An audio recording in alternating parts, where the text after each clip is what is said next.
The radio crackles to life, painting with sounds a room left bereft of life. The kids were gone when something came over Pawpaw.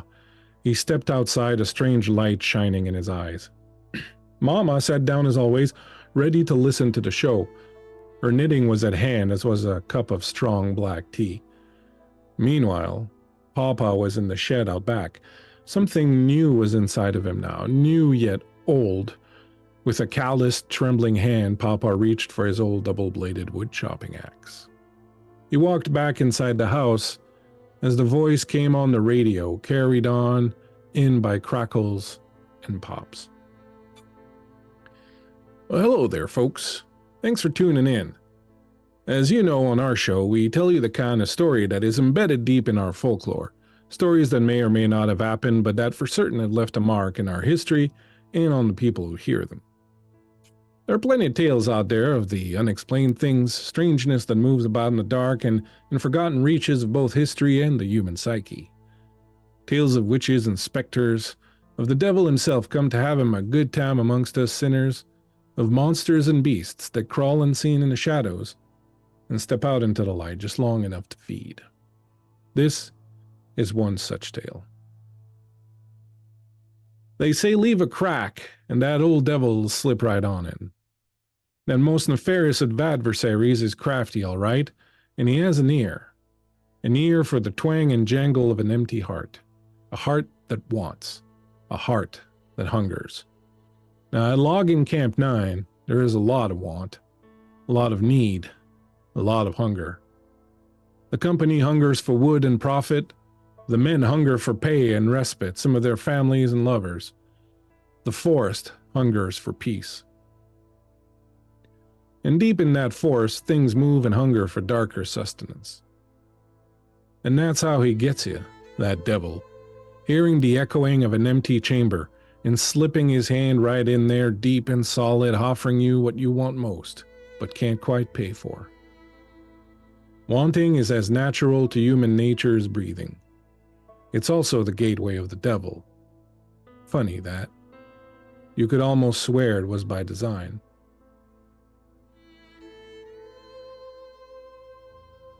The scream echoes throughout the logging camp. Dr. Moore, Mr. Denver rush out of the quartermaster's store. Beatrice and Robert Service rush out of the cottages, the workers' cottages. Officer Childers and Albert come running from the tree at the other end of the camp where they'd found that hole dug into the ground. Officer Mackenzie's coming from a different direction. All of you converge into the center of this logging camp, near where the skeleton of the deer still remains, barely covered by snow.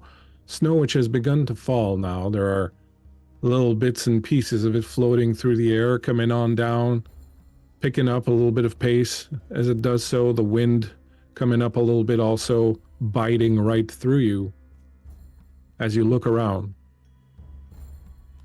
and don't see sight of Miss Constantine.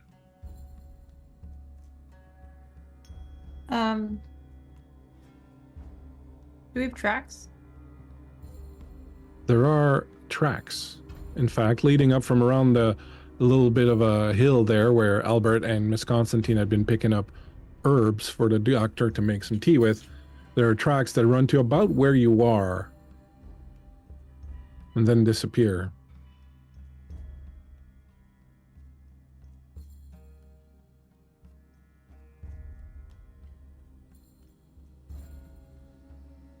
Now that we're outside, Arlen pulls the furs back up over his shoulders, the vigor that he was feeling unexpectedly after being beaten about the head, kind of wearing off for just a second as he remembers what it is actually cold out. And he starts pulling on his furs and he starts looking.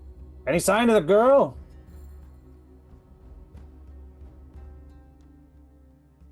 I would like to actually make a roll. Tell me what you'd like to roll for. I would like to try and justify the use of trapping for looking and tracking animals and, using those same kinds of techniques to see which direction she actually was taken, or for the any and all peculiar tracks in and around this area? All right, excellent. Go ahead and make me an intellect roll. Your difficulty is going to be challenging. So with your use of your thingamabobber, that gives you what bonus? I'm specialized in it. All right, so that will drop it down by 2. So you're down to a 3 with it. So your target currently is 9. Alrighty. That is an 18 on the die. All right, excellent, very good. You start taking a look at the tracks. A couple of things spring to you immediately. One, it's very difficult to tell exactly which direction she was coming from and sort of going, as the depth of the imprint and so on and so forth suggests that she might have been walking backwards and turned around and moving around a little bit as she did. The other thing that jumps out at you that you find kind of interesting is that underneath her tracks, and not for the entire length of it, but for a portion of it, underneath her tracks are old deer tracks. And she seems to have followed those tracks for part of her trip back up into the center of this place. Okay. Well, looks like she went over that way. All right, says E.B. Childers, the Northwest Mounted Police officer. We're going to split up and find her. If this storm is going to pick up, we can't let her be out here too much longer. Albert, you go with Danvers, and he sort of leans over to you and goes, keep an eye on that coop, would you? Service and Atkinson, check out the infirmary. Mackenzie, wait at the quartermaster's store in case Miss Constantine comes back. Dr. Moore, you're with me. We'll check the kitchen and dining hall. Albert and Danvers, if you want to check the owner's cottages. Let's make this quick and be safe about it before this storm picks up. Oh, okay.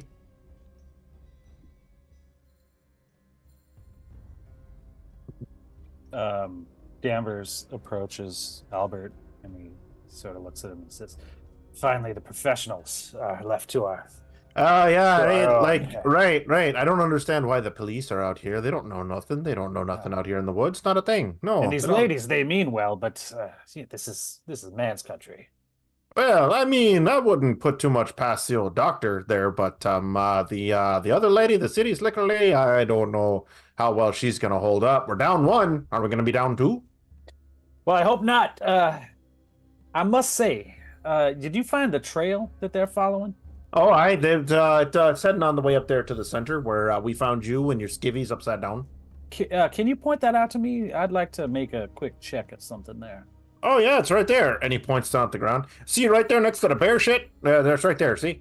What do you make of these deer tracks? Well, I mean, we're a bit far north for deer track, but well, no, that's not necessarily true. But the fact that they're coming in through the middle of this particular little outpost begs one to question how'd they get in here in the first place. I'd like to look at the prints. Are her footprints like exactly on top of the deer? No, not prints? exactly on it. Okay. It's just kind of like she was following a trail almost. Okay. I say, Albert, you ever meet a pan miner by name of Smiling Dan? Smiling Dan. Old fella, long beard, often wore a kind of a ridiculous green hat. We used to pan down by the river. I think I met him a time or two. Well, Smiling Dan was my original source, if you will, about the legend of the Wendigo. The what to go? The Wendigo. How much do you know about the Wendigo? Well, the wind to go that way and the wind to go that way. A good one. In fact, let me write that down. That might come in handy later. But no, the Wendigo is a spirit of these woods. Folk been talking about for hundreds and hundreds of years, maybe forever. Okay. And old Smiling Dan said that the Wendigo, amongst its many capabilities, included the ability to mimic. You might hear a friend call your name, summon you to, say, a forlorn, snow-covered barn. You come out there, bow! The Wendigo, he pounce on you. He skin you up and eat you alive. That just sounds like a bear. It does, remarkably so. But on the account of Smiling Dan, it is not a bear. It is a spirit entity. Just the type of thing that the subjects of some of my most popular taller tales columns, including that ghost story you told me some years back, Albert. Quick question. So did old Smiling Dan there, did he by chance have a sip or two of the hooch before he told you this particular story? Well, Smiling Dan is well known for being eyeballs deep in hooch at all times. And I agree that may somewhat mitigate the truth and the seriousness with which we should take his account. But I have found corroborating stories from many, many people, including my own friend Tin Pan Dick. You know Tin Pan Dick? He's an old regular down in the saloon out in Circle City years ago. Oh!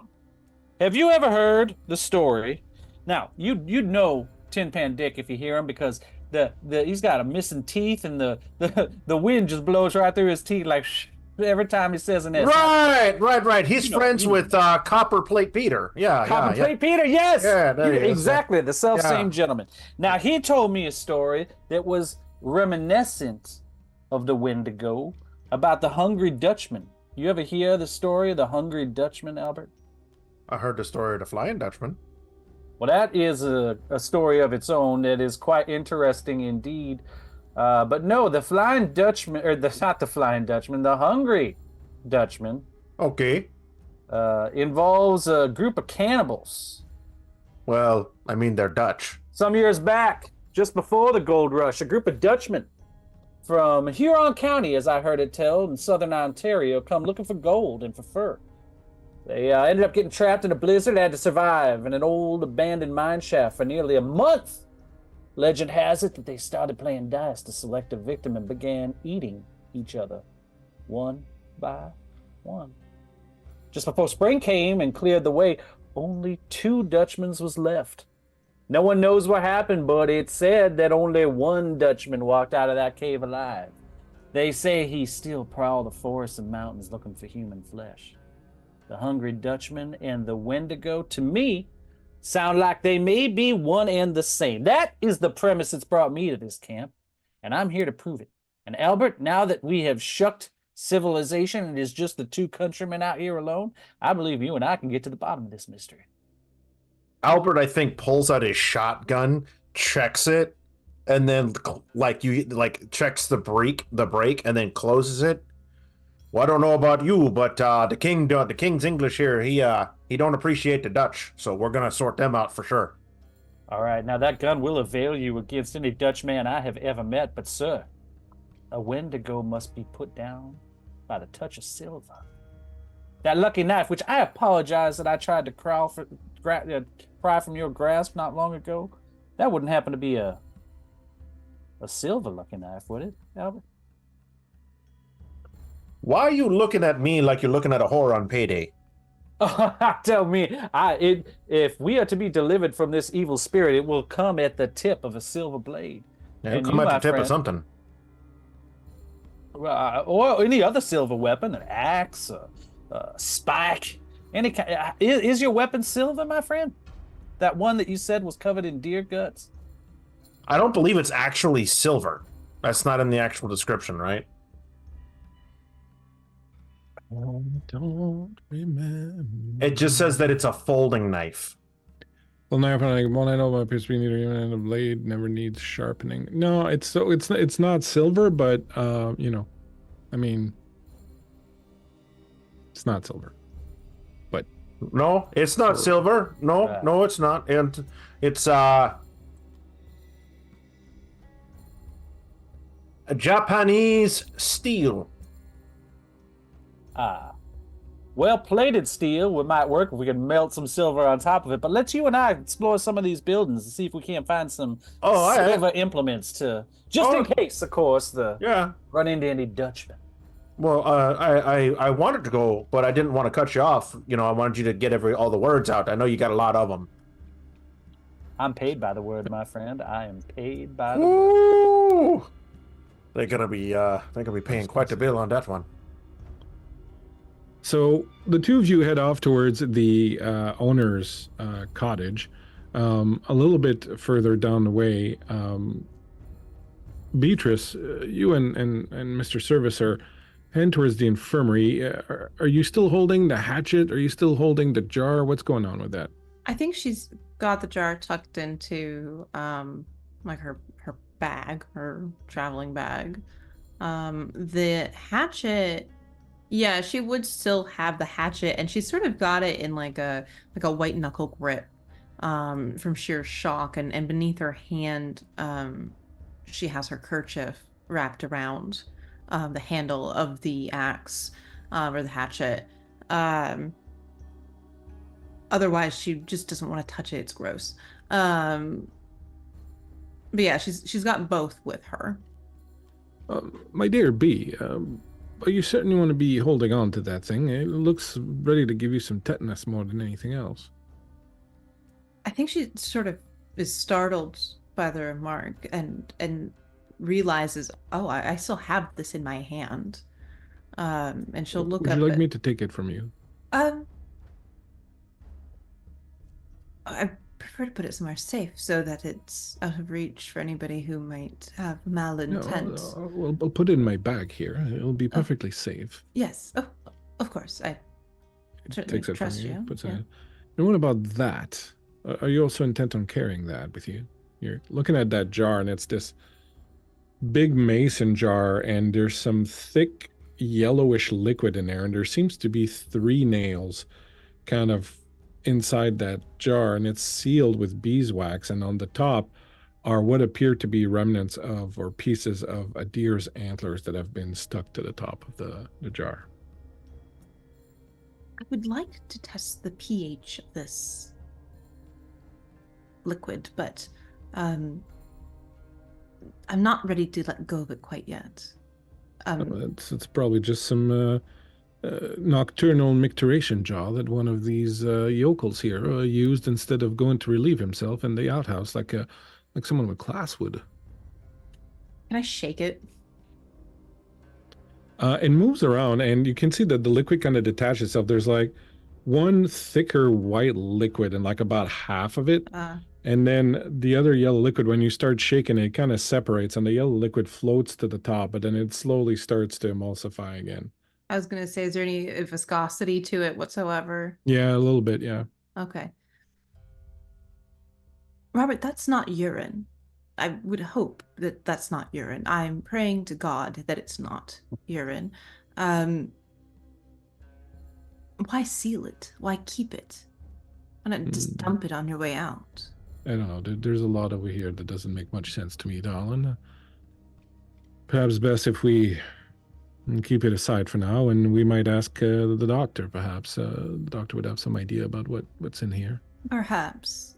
And also, I certainly hope that the poor fellow who micturated in this jar did not also pass those 3 nails on the same time. That would have been quite excruciating. Robert, that is medically impossible. Well, you know, what's possible and impossible sometimes gets stretched to be very, very, very thin as the veneer in places like this. I think the joke kind of goes over her head a little bit. Is there any way I can smell it? Well, you could crack it open. I don't want to open it yet, because I don't think I can close it again. Probably wise, darling. This, here, and he pulls out a handkerchief. Let's wrap it in this to protect it a little bit, and then perhaps slip it into a pocket or something, or put it to the side there. I don't know. It seems a little bit cumbersome. I feel like she's got these big pockets in her overcoat that she can probably slip it into. I'll keep it with me. Very good. If you're going to fall on the other side. I don't intend to, but... Oh, no, it'd be best not. Here's the infirmary.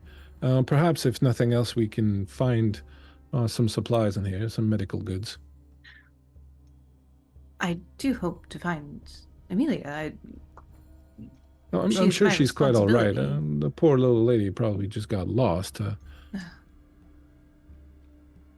She's I mean, she didn't just disappear into thin air. I've seen some strange things in my adventures, but people disappearing into thin air, that is the stuff of that is the kind of stuff that old Mr. Danver there writes.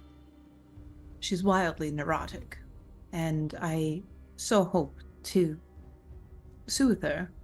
That's not so much my expertise in my clinical measures. I'm more sort of a discovery type person Yes, these but days.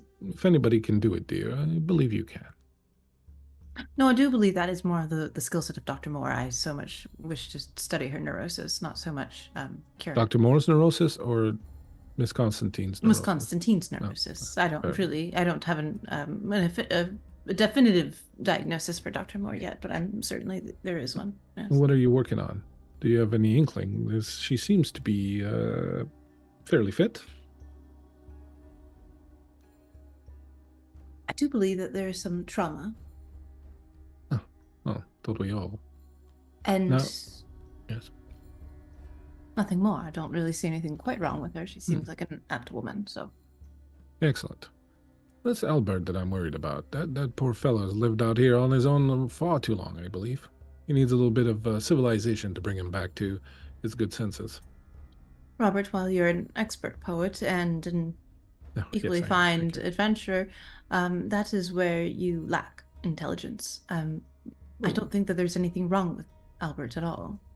I think he's just a little odd in his behavior, but I do find him the most mentally fit. He finds logic when there's logic, and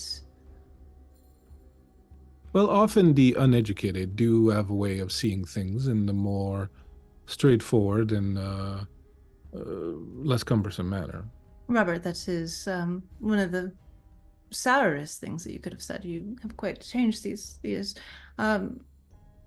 Education has no bearing on intelligence.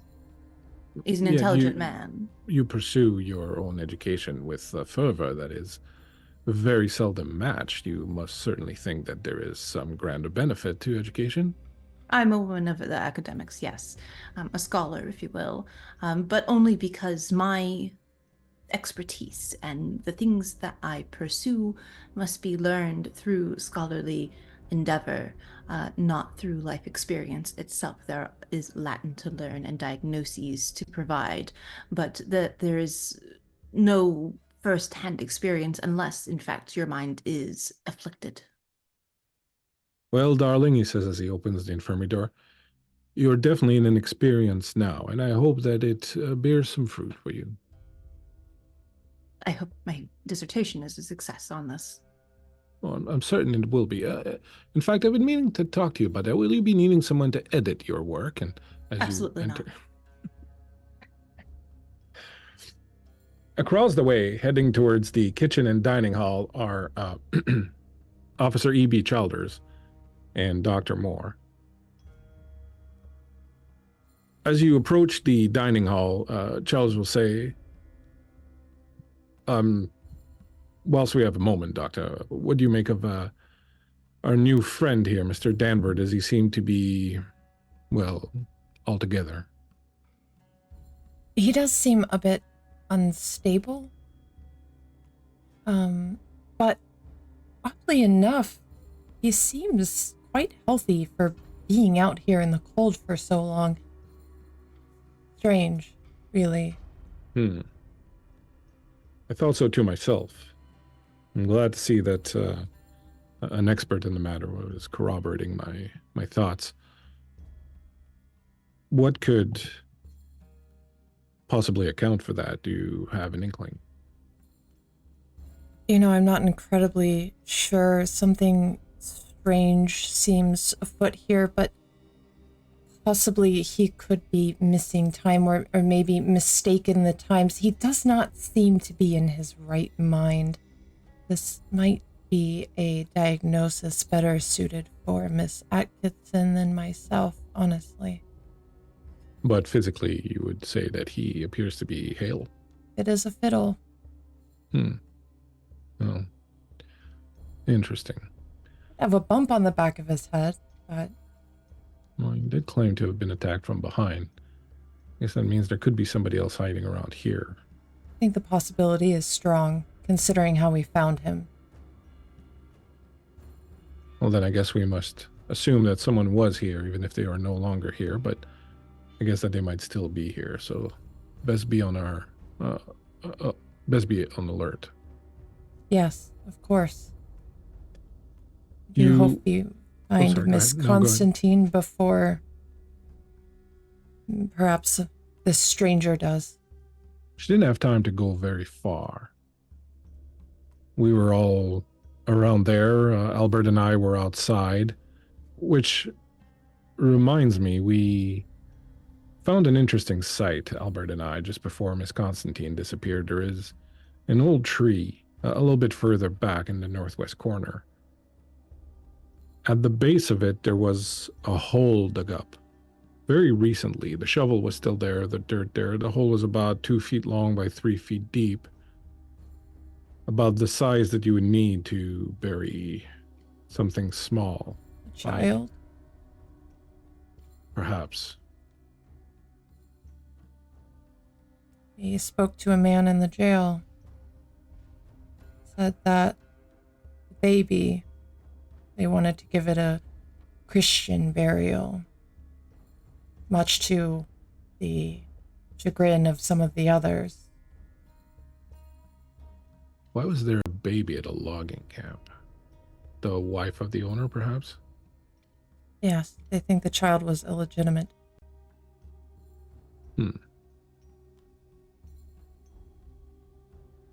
So then this whole thing might have truly have been some sort of lover's quarrel or fight over a woman, perhaps. Possibly, but I think there's something else at play here. People don't just start cutting each other up and eating each other over legitimate children. At least not that I've heard of. Well, these are the kitchens. We'll know if they were actually starving or not, and if there was some reason for some sort of apparent hunger situation, which is what has been claimed. You walk into the kitchen, the dining hall, and the first room is just one long big room with the kitchen at the other end. As you walk into it, you see, first of all, that it is empty. There's a long table at the center that looks to have a full service set on it. There are serving trays, plates, knives, so on and so forth, set on the entire table.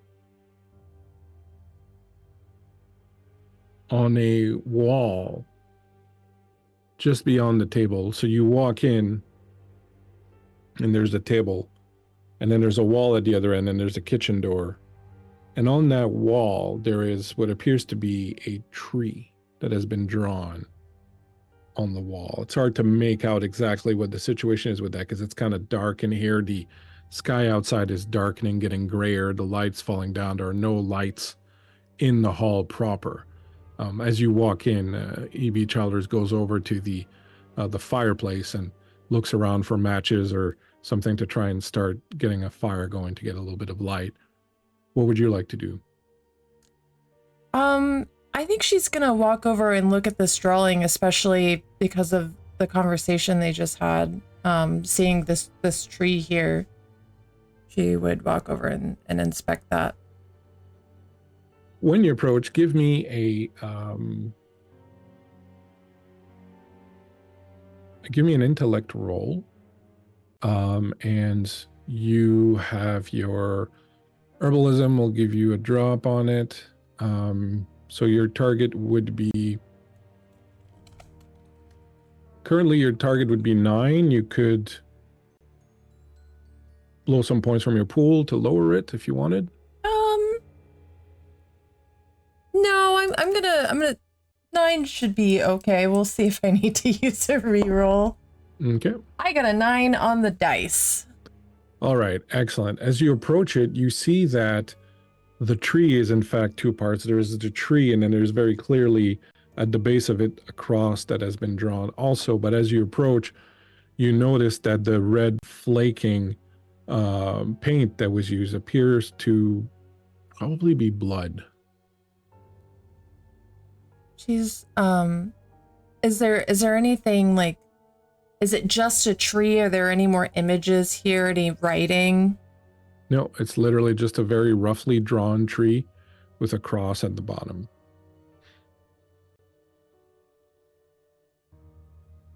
Mr. Childers? Yes, he's just got a little bit of a fire going, and he's kind of he's found a couple of candles and he's lighting them, and he's bringing one over to you. She points to the wall. Do you think this has anything to do with your tree?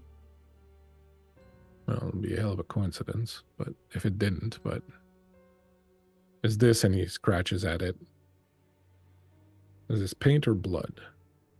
I believe that's blood.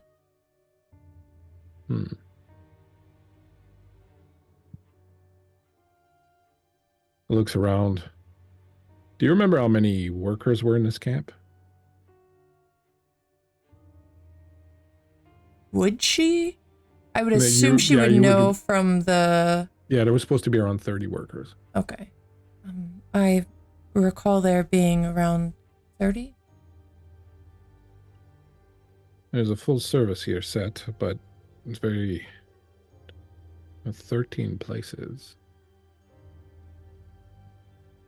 Everything is clean, empty. They were setting down for some sort of feast, but there's no food anywhere. As he says that, you start feeling just a little bit, a sense of hunger. You start feeling hunger kind of settling in a little bit. That little feeling in the pit of your stomach that tells you it's empty. Would I remember how many people they found when they showed up after everything happened? Yeah, so the numbers added up as far as there were 3 that had been killed, and the rest of the number, like the numbers added up. Okay. Yeah, there was no discrepancy there.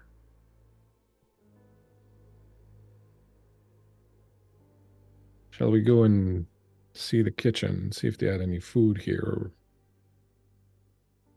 He yells out, Miss Constantine! It's Officer Childers. There is a look of apprehension on her face. Yeah, the kitchen. I must admit, I am afraid of what we may find there. And she's gonna head towards the kitchen. Allow me. And he steps up in front of you. You don't have to worry, Dr. Moore. Whatever is going on here has some kind of earthly explanation, and if there's an earthly explanation, the Northwest Mounted Police will set it right. And as he says that, he opens the door, and in the kitchen, you see the floor is a long trail of blood, as if something or someone has been dragged across it, all the way to what appears to be a door. Meanwhile, across the way, Albert and Mr. Danver approaching the owner's cottage. It is near the kitchen in the dining hall. It is well appointed, round log cabin.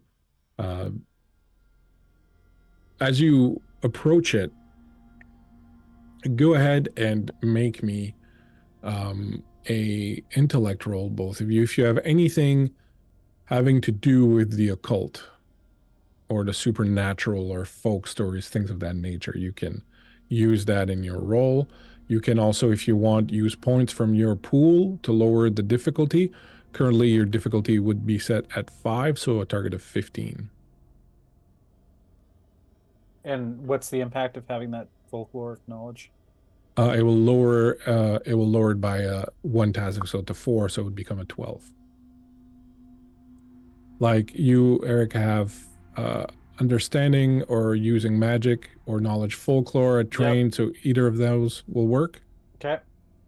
So they'll lower it by 1, and if you want, you can spend 2 points from your intellect pool to lower it by another another 3, basically. Yeah, I'm gonna do that. I'm gonna spend 2 points. Okay. Albert? I'm just gonna trust the luck of the die here. Okay. You said I need a 15? You need a 15, and Eric, you need a 9. That's exactly what I rolled. 9. Okay. I got a 13. Okay. As you approach the owner's cottage, you see, Eric, on the door, something has been carved with a knife. You approach it, take a look at it, you recognize it for what it is. It is a ward or some sort of rune or protection circle that is often used by hedge magicians, things of that nature. And it is used to indicate a cursed place.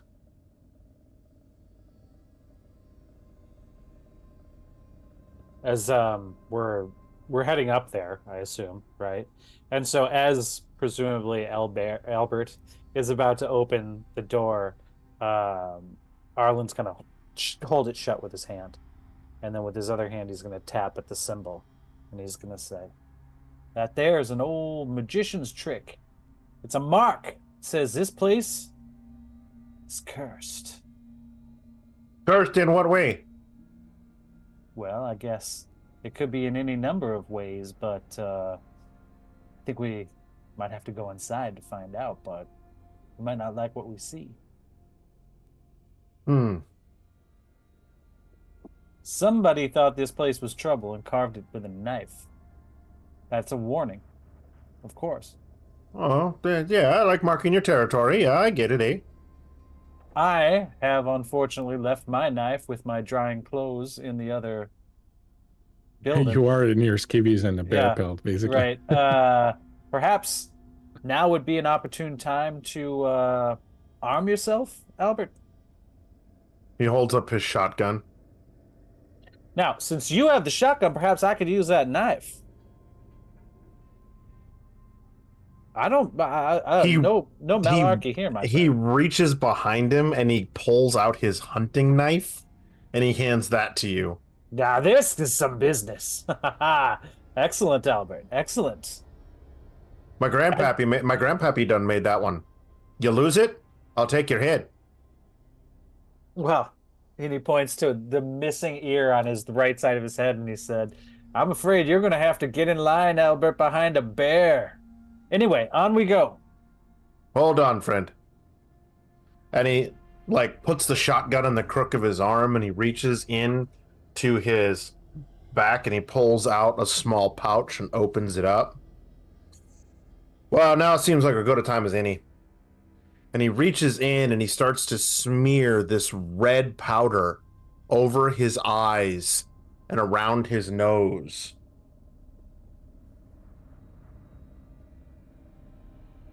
And then he puts the remainder of the pouch back behind him. Now we're ready. You What? look beautiful, Albert. Oh, just a little scent of the hound. Have I ever seen anything like that before, Bleak? Give me another roll of on the magic thing. Yeah, I rolled an 8. So I'll say, I rolled an 8. Yeah, you would. Oh, I'm going to use an advantage to re-roll. Yeah, good man. I rolled a 5. Yeah, no, that did that. Okay. In fact, you thought you knew something, but Must be some kind of trick. Anyway. you walk into the cottage. It is big, spacious. You see a big fireplace at one end. There is a little area that's kind of divided, and you can see a bed there. There is mostly a desk with chairs and a couple chairs around it and a little meeting table nearby. As you walk into the place, you look up and are immediately greeted. Over the bed is this huge stuffed deer head. And when I say huge, Albert, you count it quickly, and this thing looks like it's got 20 points. Oh, hey, that's a big one. It sure is. Oh, can you imagine the venison steaks off that, eh? I bet it fed the owner and his family for weeks. Speaking of Yeah, which, I am a bit hungry. I wonder how things are going in the kitchen building. I don't know, but why is it sitting on the end of the bed, eh? Oh no, it's not. Sorry, it's mounted on the wall over the Oh. bed. Sorry. It's beautiful work. Oh, it is, eh? Do I see anything else in this room, given how easily I can see now? The pelt on the bed is the pelt probably of this thing.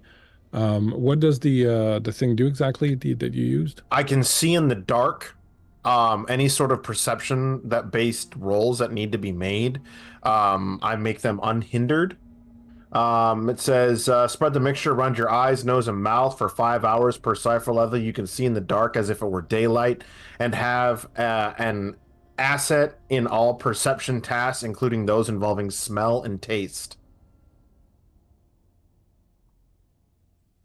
As you walk in here, you start walking around, you see that huge stag's head. The rest of it, like I said, is just the desk and the chairs and the table with like maps and stuff, and there's like a little bookcase with a bunch of books, and there's a little bar that's set up. As you move through the room, there is a faint odor of very old death. Someone died here. That's what it smells like. Not Can't here, smell anything. not here recently, but yeah, I'd say probably a couple of weeks, maybe 3 or 4. Oh no. Oh, older than that? Oh yeah, like you're smelling something that occurred a long time ago, but that appears to still be here. Room smells like death, old death. Old death. What does Mhm. that smell like, Albert? So you know when you take your socks off after about a month or two of trekking through the woods?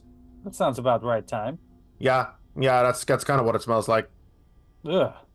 Yeah, But I can't smell anything. How can well, I won't question your ways. oh, What it's would you like just to do? What so there's a bed and there's a deer. Is there a desk or anything Yeah, like there's a that? desk with some tables, with some chairs, a bookcase, um, a table with some maps, things of that nature. Holding Albert's grandfather's knife, I walk over to the desk. It is a very beautiful desk. In fact, you wonder fucking the expense and toil that went into lugging this thing up here. Albert, And in have you fact, ever it probably didn't go through the door, so they probably had to build the fucking cabin around it. Wow. Albert, have you ever thought about how much immaterial wealth is just sitting around this camp? At a certain point, if the owners don't return, I imagine that is, well, after this business, maybe some of that could walk away, if you know what I mean. Look here at Albert's. this. Oh Sorry. God. I was gonna Oh. say, look here at this desk. Now, this will not fit out that door, but that head, that pelt, all those tools, and the quartermaster, wow, there's a veritable fortune just waiting to be taken. Albert's kind of like entranced by this massive buckhead that's mounted to the wall, and he's kind of muttering to himself, "Hey there, buddy. Wonder what your story is. You seem so made so many seasons. Doesn't seem like you'd I'll just catch one." No. look through the desk then. No. Sorry. I found it peculiar, eh? I mean, 20-point bucker. You know, he made it through a lot, and somehow he's now made it here on this wall. You don't think that something like that's a little odd? But no, I get your point about all the various things, you know, around here that are worth a bunch of money, and probably the big reason why I don't think folks take them too much is because, well, I mean, it's a lot to carry, and That's true. it ain't too easy. But I also figure if them fancy pants lawyers from down there in Ontario, they want this investigated, I mean, they'll probably come claim it, or it was a deal. It was part of the deal. A guy, you know, said I'll be the boss or the quartermaster, and you know, or whatever, and you know, that sounds right to me. I just don't ask too many questions about things like that. You know. But as you're thinking about all this, Albert, you look at all of this. You look at the ostentatiousness of this desk. You look at all the richness that is in this house, you look at that beautiful, beautiful buck that's up on the wall, and all of a sudden, you get this intense feeling like you want to just tear this down. You want to destroy that desk. You want to set it on fire. You want to tear down this cabin log by log.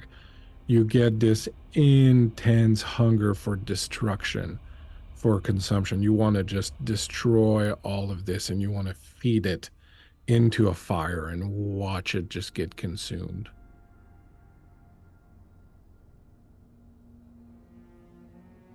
You know,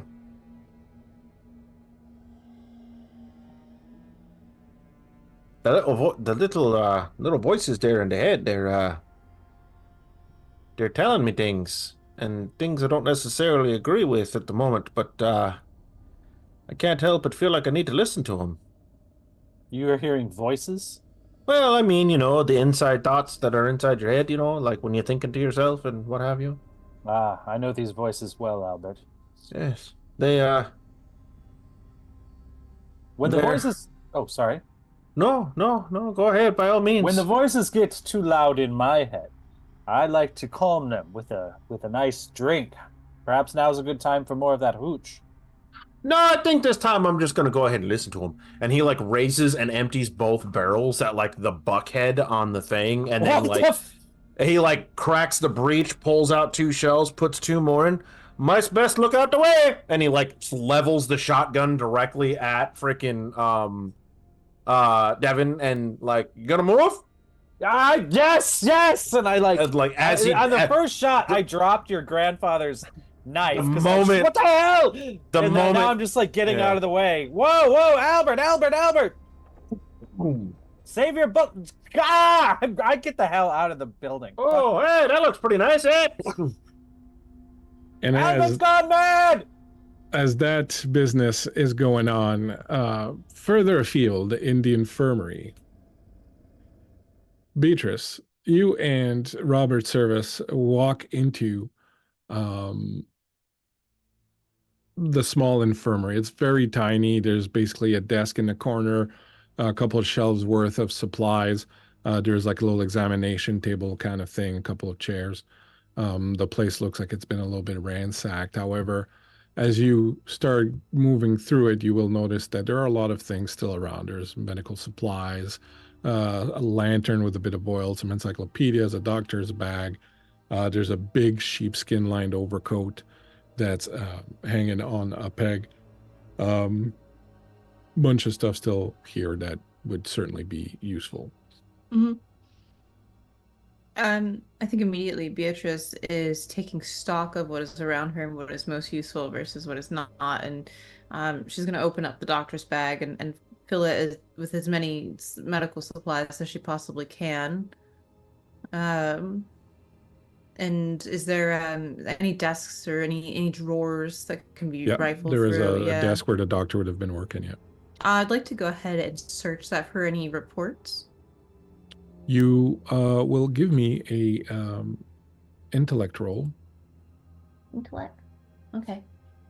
You're going to give me intellect. Anything you have that could help you in searching or investigation or medical or. I have an understanding talent. Yeah, that's good. That works. Okay. Do you want to spend pool to lower it further? So right now you'd be No. at a difficulty of 12. So I just need to make a 12 or better. So no, I Yeah. feel okay about that. It's a 17 on the die. So that's pretty good. As you are rummaging through this, you start finding something. I'll get to that in a moment. But you also start feeling queasy. You start feeling a little bit sick to your stomach, a little bit kind of lightheaded, almost like you're maybe going to vomit. Can I not vomit? You cannot. It's just kind of sitting there, though. I'm gonna swallow. Are you okay, dear? I forgive me. I suddenly don't feel very well. Same. Let me open a window. It must just be really stuffy in here, and there might be some broken bottles of drugs or something that have gone to the air. Let me open it. And he goes over and he starts trying to open a window. You're going through the desk. you find a bunch of different things. The one thing that kind of grabs your attention is there is a book that is open, and it seems to be the log by the doctor, Dr. Halpern.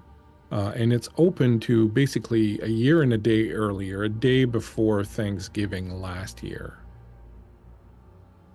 As you start scanning that with that feeling of needing to throw up kind of getting stronger and stronger, you read, the effects of starvation are beginning to be felt. What's astounding is that it's barely been a week, yet most of these men appear to have been starving for months. Stranger still, no food will pass their lips. There's plenty of food about. They either refuse to eat or immediately regurgitate what they have eaten. A few of the men have taken in their hunger to eating raw meat. That they can partially keep down, but I've never seen anything like this. I must admit I myself feel queasy at the thought of food, but I am hungry. Will anything satiate this hunger? And that is the last entry in the logbook. I'm going to tear that page out and stuff it into my pocket.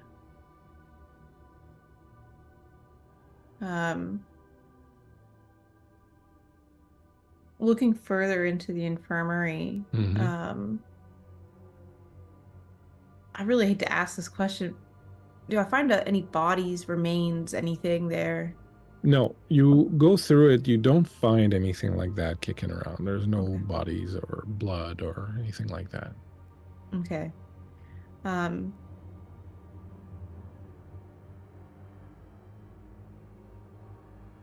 Well, I'm not feeling too good, my dear. It's been quite a while since I felt like this. The last time was, well, at Christmas last year when I had that improperly cooked turkey that my grandmother made and then followed it up with one too many shots of whiskey. perhaps it's best that we take a step outside then. Yes, I believe so. As you're about to step out, Beatrice, you notice on the shelf a little book different than the others. It's like a little handwritten book, like like you would have that someone in a family would keep of family recipes or something like that. And it's just called Granny's Notebook. And you see it, and it's so incongruous, and it kind of sticks out from everything else that you decide to grab it. You pick it up, and I'm going to put on your sheet what it does, and then you can decide what you do with it. Okay.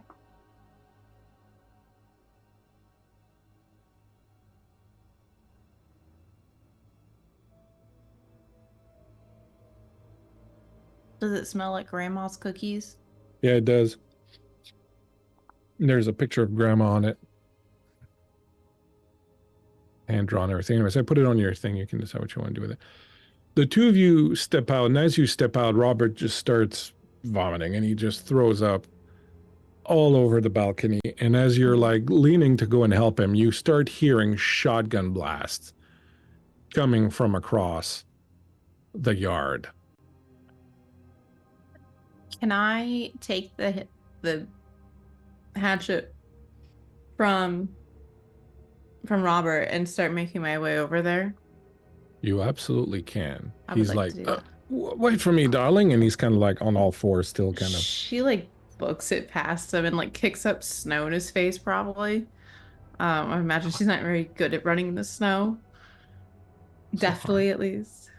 There's not a lot of snow, but you notice as you go back out that the wind has picked up, the sky is really dark, and the snow is starting to come out. It hasn't accumulated yet, but there's definitely a storm that's on the way. It's kind of whipping at your face, and it's making it hard to kind of navigate. I'm kicking dirt in his face then. Kick the dirt in his face. That's for leaving me. Yeah. Dirty poet. Back in the kitchen, you are standing there seeing this trail of old dried blood as if something had been dragged out of the kitchen. The blood looks old. Yeah, about the same as on the tree. Okay. She's gonna look to Officer Childers. I guess we should look to see where this goes. He starts moving through the kitchen. He looks around. He's like, there still appears to be dried goods and things here. They weren't out of food. He approaches the door where the blood goes to, and he slowly opens the door and creaks open, and wind and snow start coming in. And you can see that this is a door leading to the outside. You can see that there's a palisade behind the kitchen, and that part of it has been torn down. It's missing about a couple of, maybe 24 feet of it or something like that have been torn completely down, and there's some of the wood is still there, but you can see the forest beyond it, and it's really dark. Give me a intellect roll. Anything you have with perception or anything like that can help you.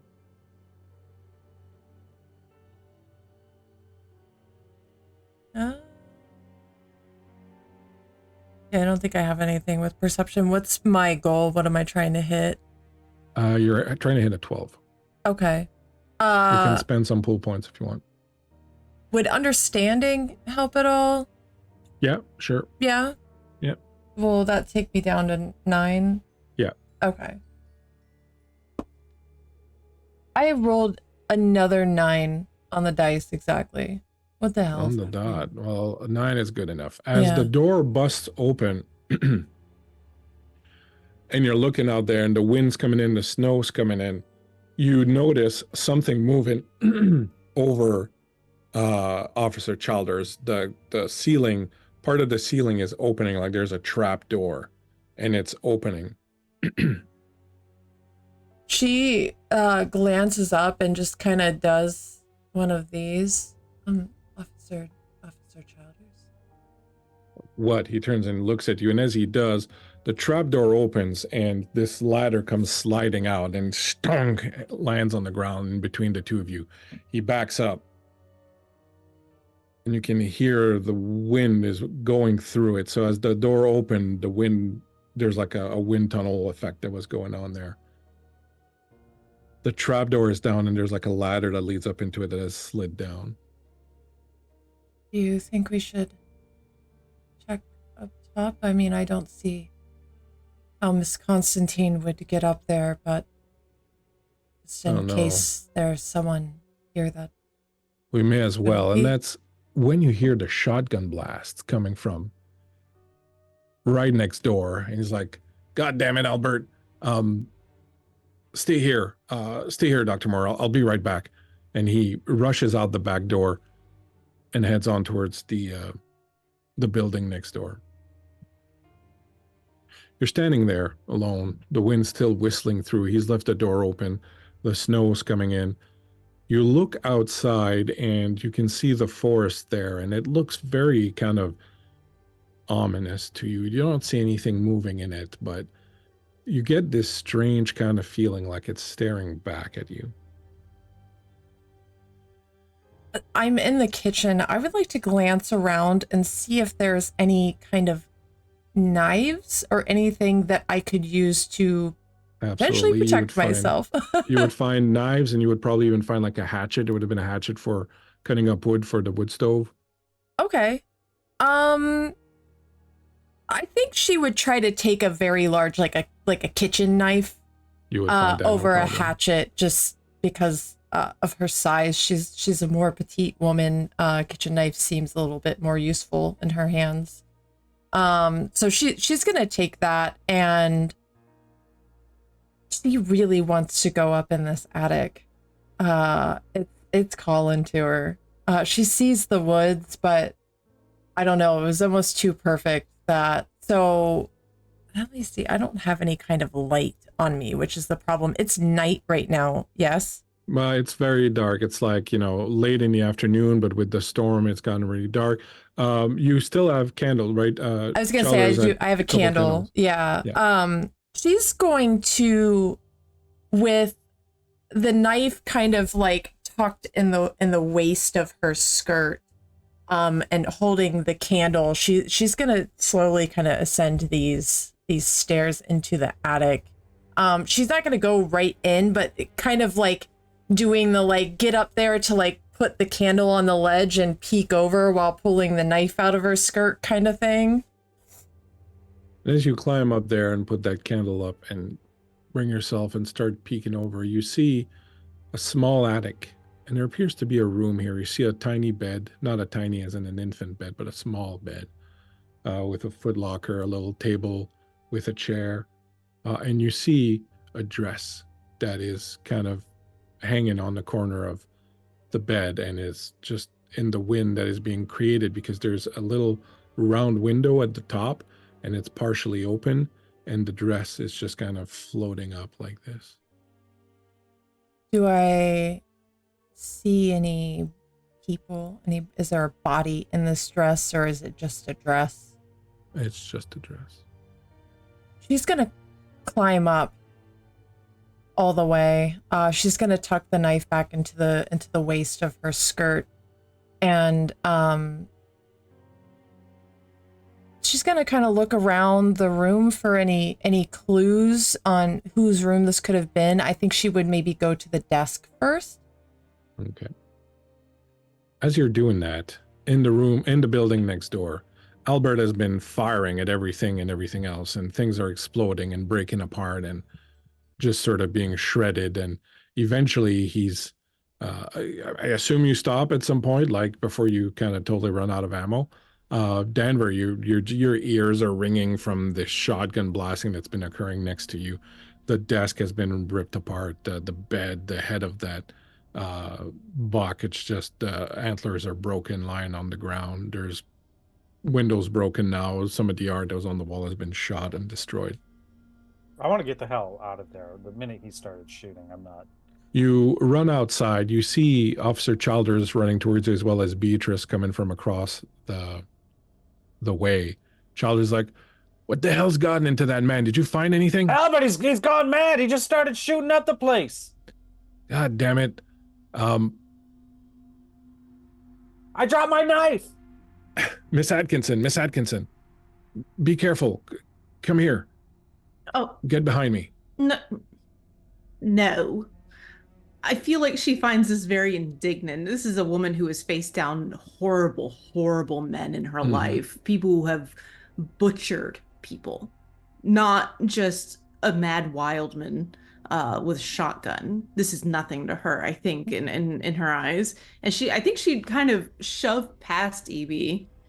Albert! And she kind of shouts into the house. Or into the building, rather. Oh, hey, Beatrice! Can I call you Betty? What the fuck has gotten into you? Oh, I don't know, actually. To be perfectly honest there, eh? I just suddenly was sitting here staring at the deer head, and I suddenly felt the need to just destroy everything inside here and burn this particular cabin to the ground. Curious. I think she's gonna shove the hatchet into Arlen's hands. Oh. And she's gonna take out her journal and her pen and is quite quickly writing notes down. And tell me, Albert, do you feel better through this exuberant moment of inhibition? Lack thereof. I mean, you can come in if you want to. I don't know what came over me there for a moment. I'm not sure you should go in there, Doctor. He's clearly I don't dangerous. think so either. I'm not a doctor. I have a master's. I'm working on my PhD. I'll be a doctor in a few years. Be quiet. I'm a psychologist. I'm a well-respected psychologist. I assure yes, you. but he's also got a well-respected shotgun, and a well-respected shotgun wins out over a well-respected psychologist any day of the week. So if you would let me do my job for one moment, and then you can do yours. Albert, Oh, is that Childers? I'm going to need you to put the gun down, Albert. Childers, I'll tell you what. You come in, I'll shoot you. Beatrice, she can come in, though. She's okay. God damn that man. What about me? if you will. Do you think he'd shoot me? No, I wouldn't shoot you, Danvers. Oh. Danver, you're actually, at this particular moment, interested in the fact that the hatchet that Beatrice has handed to you is your hatchet. In fact, it has your grandpapa's name etched into the handle, and you lost it, and you wonder where it went. Miss Atkinson, where did you find this hatchet? This is my hatchet. She had journal still in hand, pen still in hand. She like turns on her heel to face you. Is that your hatchet? Why, yes, it was tucked into my belt just as recently as yesterday. Stripped from my body, just like all my clothes and gear. Can I And my see it, typewriter. one more time? Can you show that to me where it is your hatchet? I would love to yes, see. yes. You see here how it says Theodoric Danver. That's my grandpappy, Theodoric. I'm sorry. My vision isn't as good. Can I see it? See it, please? May I hold it and so I Why, can get a better look? Okay. Of course, ma'am. Thank you. He Thank hands it you. to her. She's gonna hand it over to EB now. What would you like me to do with this? Mr. Danvers. Yes, Miss Atkinson? I so most certainly find you extremely curious at the moment. Many people do. Many of my readers do. I can deal with Albert in a moment. But perhaps you can explain to me just exactly how you ended up naked outside and who hurt you by chance? Well, therein lies a tale. I don't rightly know who it was who hurt me. All I saw was their back while they were cutting up some meat or something. I was This is not from... a tale we have time for right now. Miss Constantine is still missing, and Albert is in there with a shotgun shooting up the place. I would say we probably have bigger fish to fry right now. Doctor, if you think you can talk Albert down, then I'm willing to let you try.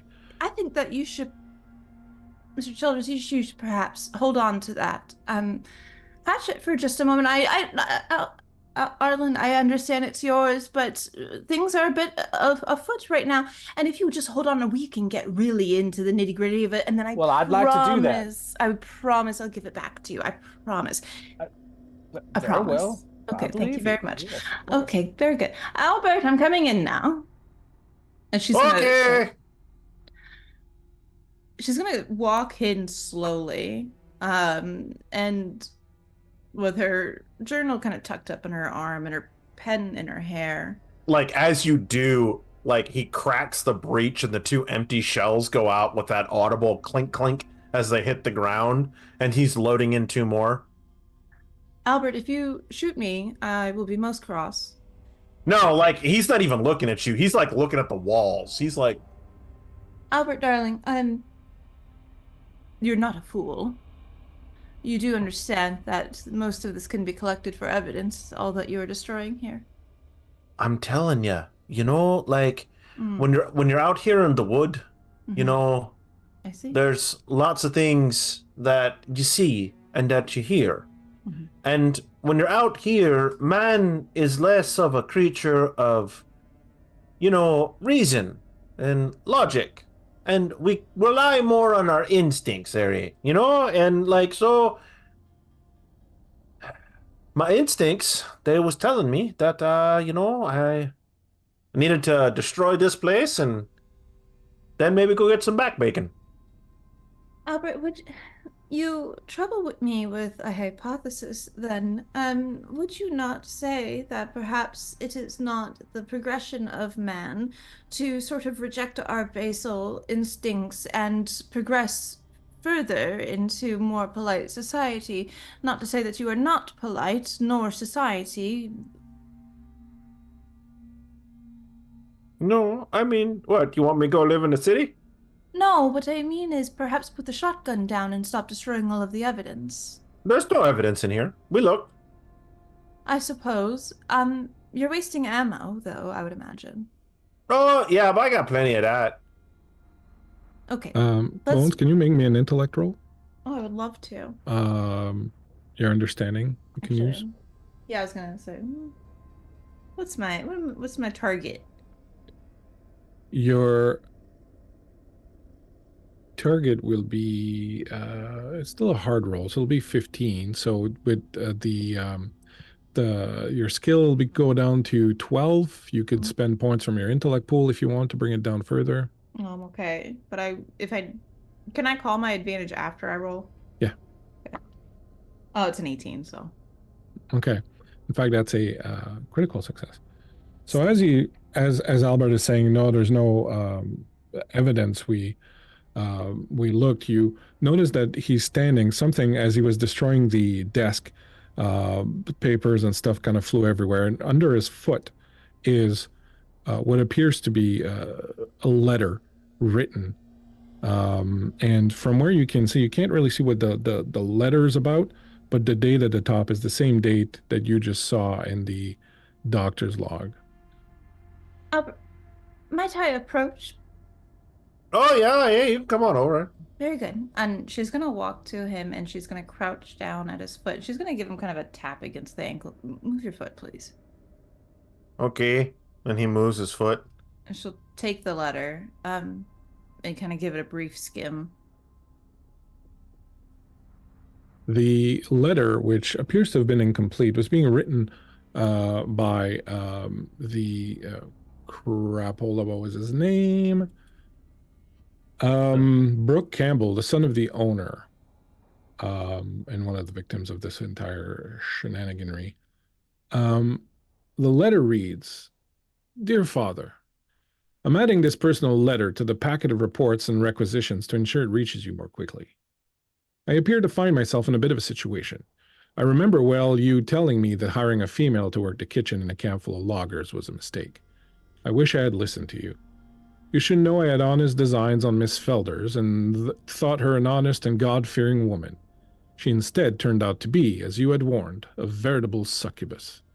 While I did take time with Miss Felders when occasion arose, my courtship was proper and moral. However, it seems others had less godly ways about them, and now Miss Felders is with child. I assure you it is not mine, though of course the harlot would claim the contrary. I've engaged someone to help with the matter, a Dutchman who," and then the letter remains unfinished. She'll hold up the letter to Albert. As you can see, there is evidence here, my friend. What you got there?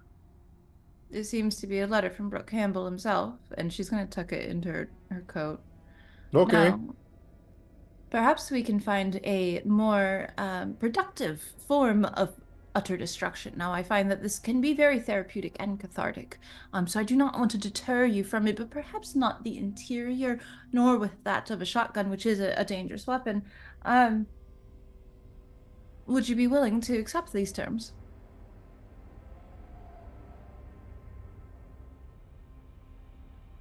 There's several rocks I'm sure you can bash and smash into tiny pieces. No, well, you think I'm going to prison? I don't think so. No! You've never broken a rock before? I used to look for bugs underneath of them, so that's fun. No.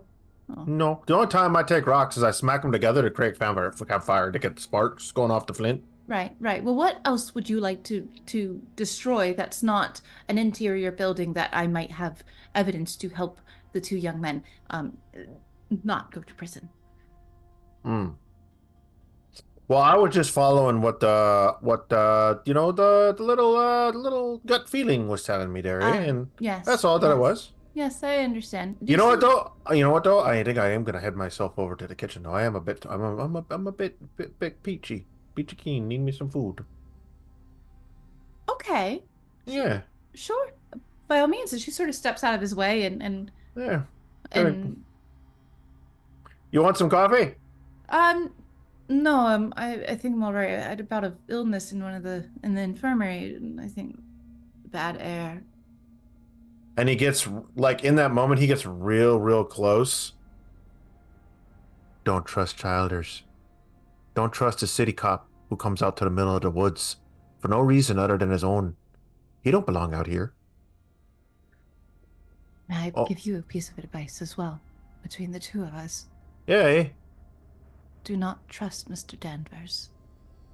Oh, why? He just got a touch of the moon kiss. No, I do believe something much more nefarious is afoot. Can you keep this between us, Albert? Oh, sure. Very good. On to your coffee, then. Okay. But Why, he's not. No, he just Do you a little. do you mind trusting me on this, and perhaps we can discuss this later? Okay, Thank you very much, Albert. no coffee. Fuck it. Coffee. No, you don't fuck coffee. You drink it. I'll drink the coffee. There you go. Thank you. Thank you very much, Albert. And he goes out like he's got the shotgun like breech open kind of thing just sitting in the crook of his arm. Oh hey, she found a letter in there, eh? I look immediately to Childers, who's holding the hatchet now that he's come out, and then I realize he doesn't seem to be taking an aggressive posture. I'm gonna go get some back bacon and a coffee. Let's go. Go into the kitchen. We might find you some long johns. Which room is my clothes still in the quartermaster's room? Yeah. Okay.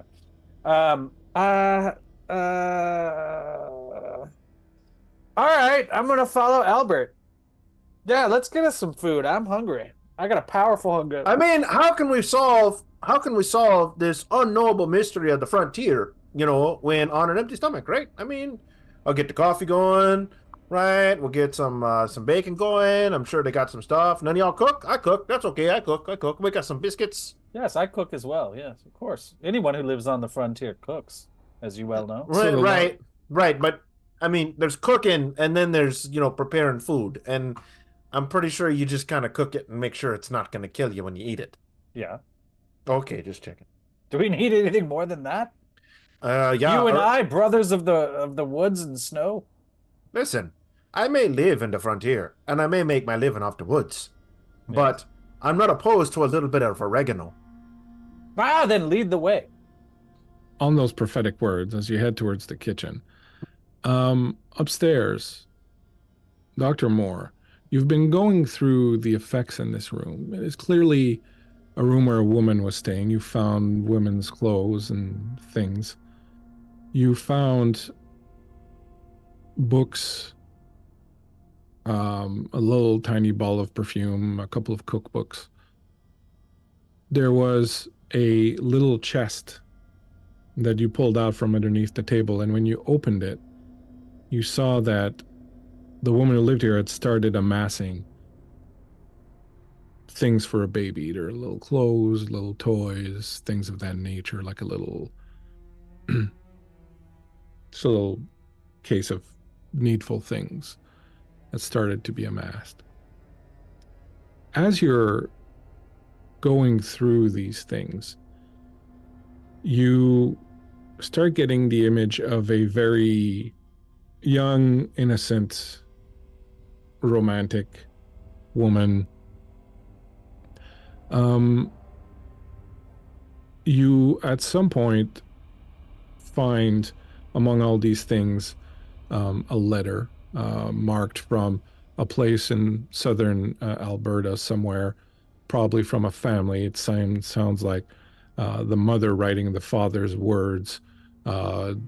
The letter can basically be summed up in, if you plan on coming back home with your belly spoiled, child, you best be attached to a husband, sort of thing. As you're reading this, as you're going through things, smelling her perfume and seeing her things, you start feeling a strange sort of warmth inside of you.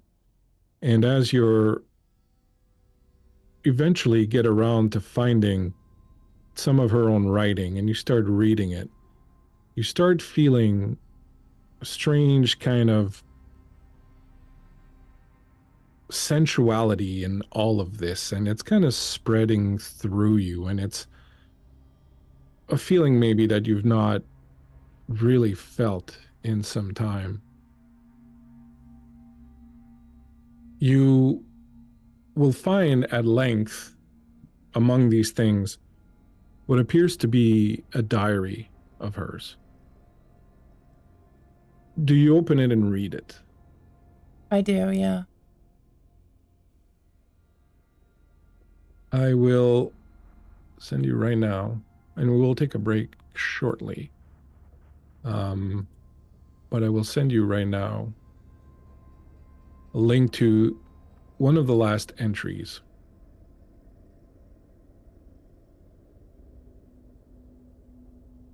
And I think at this point, after finding the diary, and she's hungry, and she has this strange warmth inside of her that's growing. She's seated herself on the bed, and she's kind of holding her stomach and has the diary open before her, reading it.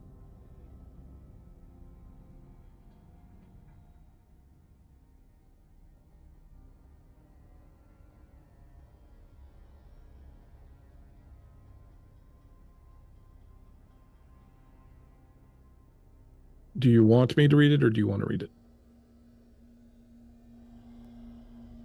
I can read it. Okay. It's a test. Can I read? Who's Can to you read? say? Who knows anymore? It's a government test. No, I'm gonna feel. I want him. I know it is wicked of me to write such thoughts, to have such thoughts, but I've never wanted anything in my life, and now I want him. His clothes are always clean, freshly pressed, his beard oiled and smelling so clean and fresh, his hair combed free of burrs, his hands soft. He smells good, even in his manhood is clean. But I can hear my mother's voice. Wanting is for other people. It is not our lot. You are poor. You are a woman. If you start wanting now, you'll want all your life and will never be satisfied.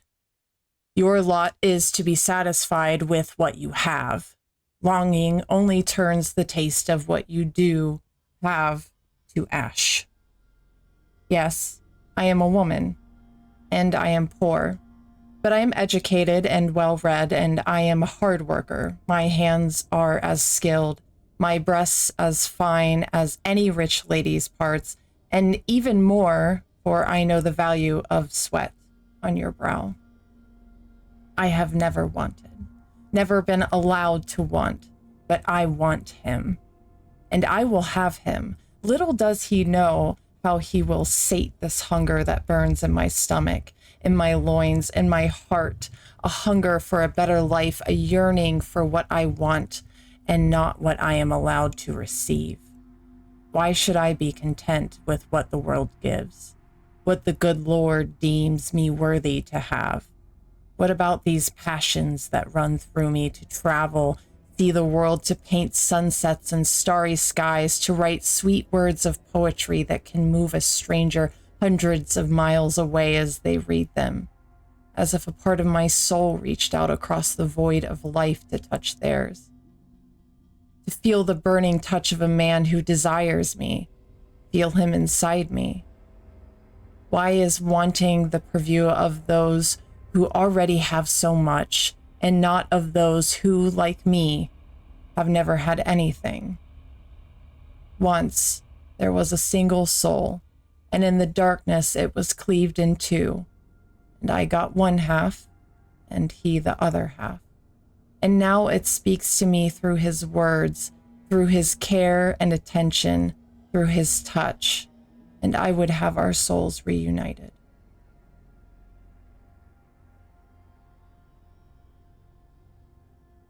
And I think her eyes kind of drift up and out into nothing, and there's a wetness on her cheek, and she's found herself quietly crying as she's reading this.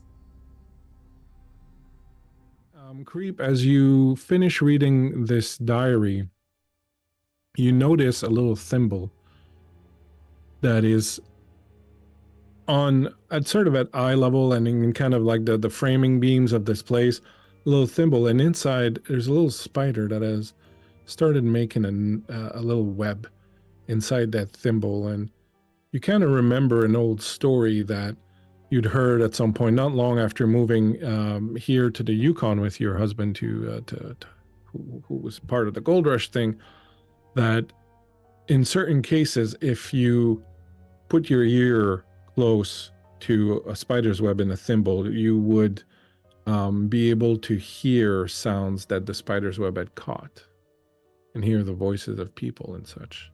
And so perhaps on a bit of a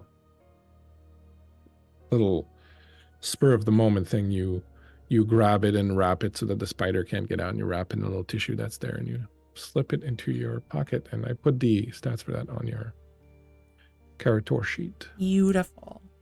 Thank you.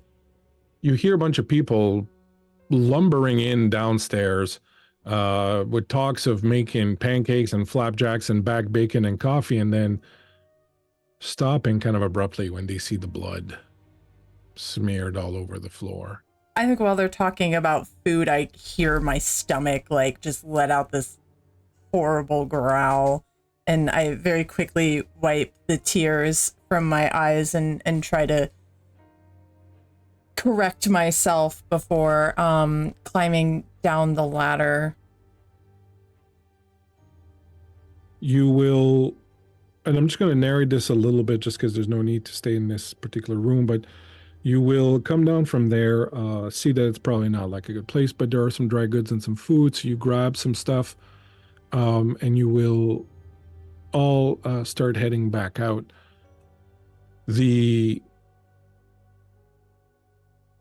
Beatrice, you've not mentioned the body yet to anyone, right? Ooh. Okay. You will, the lot of you, make your way back. Now the storm is raging. It's really coming down. You can't see 5 feet ahead of you. It's freezing cold. There's snow is whipping at your face. It's dark as the fucking Satan's asshole out here. You will, by hook and by crook, make your way back to the quartermaster's store, where as you step in, you find Robert Service, who is under some blankets near the fire, sweat on his brow, looking a little pale and drawn and not looking like he's feeling well at all. But you also find Officer Mackenzie there and Miss Constantine, who is sitting by the fire wrapped in a blanket, chittering as like her teeth are not chattering. That's right, the teeth are. And Mackenzie making some tea. Oh, there you are. Miss Constantine just stumbled on in here about 2 minutes ago. Here you go, Miss Constantine. Get some tea here. Come on in, everyone. I've got tea for everybody. Gather around the fire. And you find yourselves again, the lot of you now, in the quartermaster's store. Outside, the storm is really raging now. The wood coverings on the windows are rattling. The wind is howling. The cold is seeping in, even with the nice big fire that you have there. You're all kind of huddled around it, or wherever you want to be inside this room. What do you do? I think Florence is going to rush over to Miss Constantine and kind of just give her a once over to make sure she's physically all right. Hi, Dr. Moore.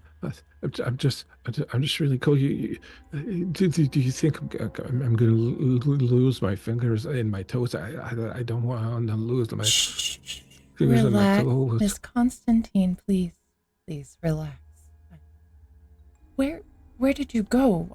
We heard you screaming. And as she's asking these questions, she's kind of taking her hands into her own and looking over her hands and also trying to like massage them and warm them as she's speaking to her. So something that's weird is that she feels very warm when you touch her. There's definitely no sign of frostbite or anything like that, and her hands feel warm as if she'd just been in the house or something. Like, she doesn't seem to be cold really, except that she's really like shaking and in front of you. Just before we continue that, everyone tell me where you want to go and sort of what you're doing, then we'll do all of that kind of at the same time. So you rush over to Miss Constantine. What does Bea do? Beatrice wants to position herself directly across from Arlen. Like, she wants to be across the room from him, but directly facing him. And she would like to move or motion for EB to sit between them. As you sit down on the chair, the jar that's in the pocket of your coat clinks on the side of the chair, reminding you that it's there. You can do what you want with that. I'm just sort of reminding you that it's there. You sit down and keep an eye. So, Mr. Danver, then what is Danver doing? You got some pretty you got the cold on you. You were rushing out of there. You have that big sort of coat on you, that big fur thing on you, but you're basically naked underneath except for your skivvies and some boots. So I'm gonna check on the status of my clothes, and they're pretty dry by now. yeah, I'm gonna change clothes with very little shame at this point, just in front of everybody. Just start putting on my.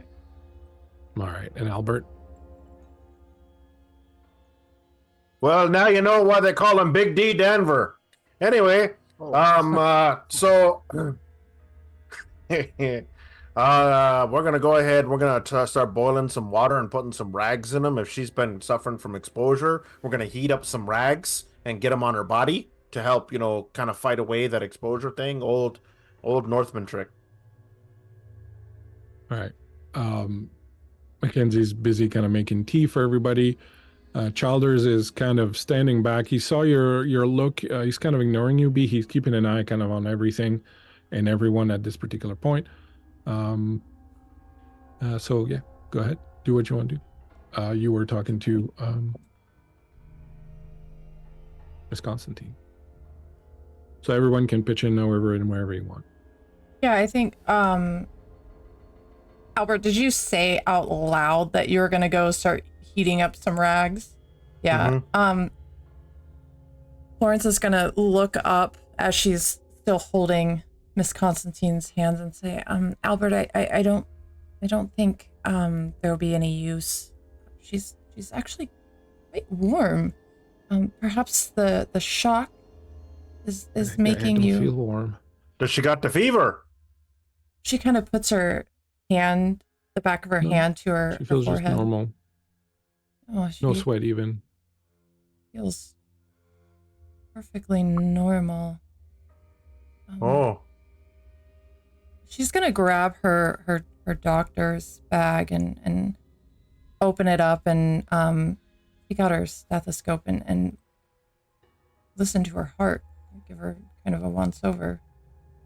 Okay. Go ahead and give me an intellect, and you can use your knowledge of medicine, all that on there. So you're looking for a 9. Okay. That is a crit.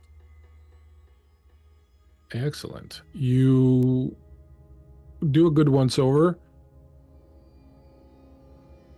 She seems to be a little on the malnourished side. Like she's a bit of a plump girl. She, from the first time that I described her, she was always a little bit of a plump girl. But now looks like someone who's lost like 20 pounds or something like that in the past little while. Like you can clearly see in her face and whatnot, like the effects of having lost some weight. And now, of course, the travel here and all that was kind of arduous, but we're looking at a couple of months worth of weight loss kind of appearing on her. But aside from that, it's only been a couple days, right? Yeah. Yeah. Perhaps we should get something in your belly. When was the last time you ate, Mrs. Constantine? It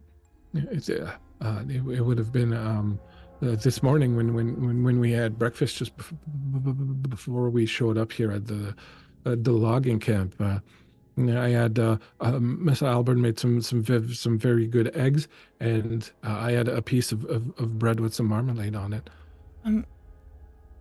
Mr. Wessex, I managed to bring a few dried goods over from the kitchen. Would you mind perhaps preparing a little something for Miss Constantine?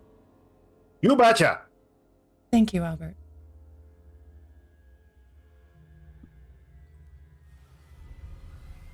Do you remember? Oh, go ahead. No, go ahead. Well, I'll tell you one thing. Albert might be good at making marmalade, but he is not the best at investigating. We did not find a single clue in the owner's cabin before he started shooting up the place. We might need to head back there to see if we can find anything of use. Oh. You might not have found anything in that cabin, but I most certainly did. Well, very nice. What were you able to uncover? A letter from Brooke himself. Brooke, the son of the owner of the... Yes. Brooke, the one who was murdered? Yes.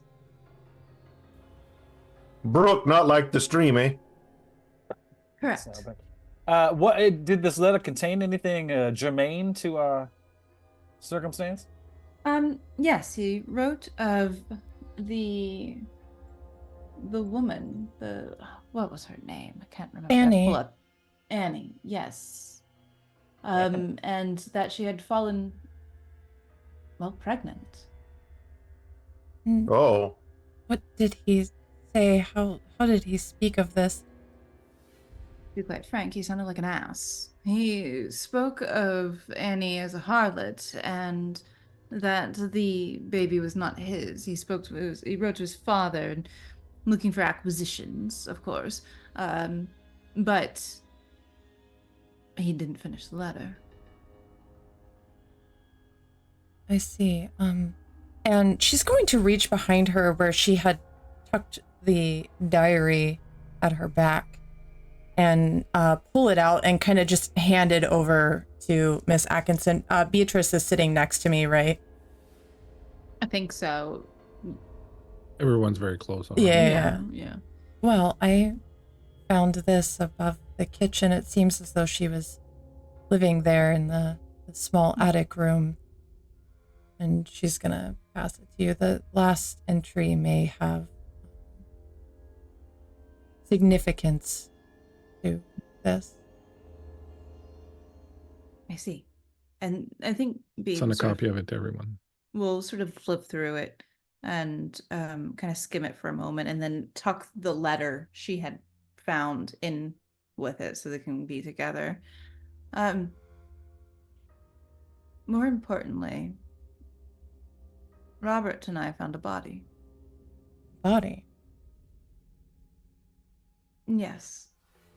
Where was this? Where did I find the body again, Bleak? In the workers' cottages. In the cottages.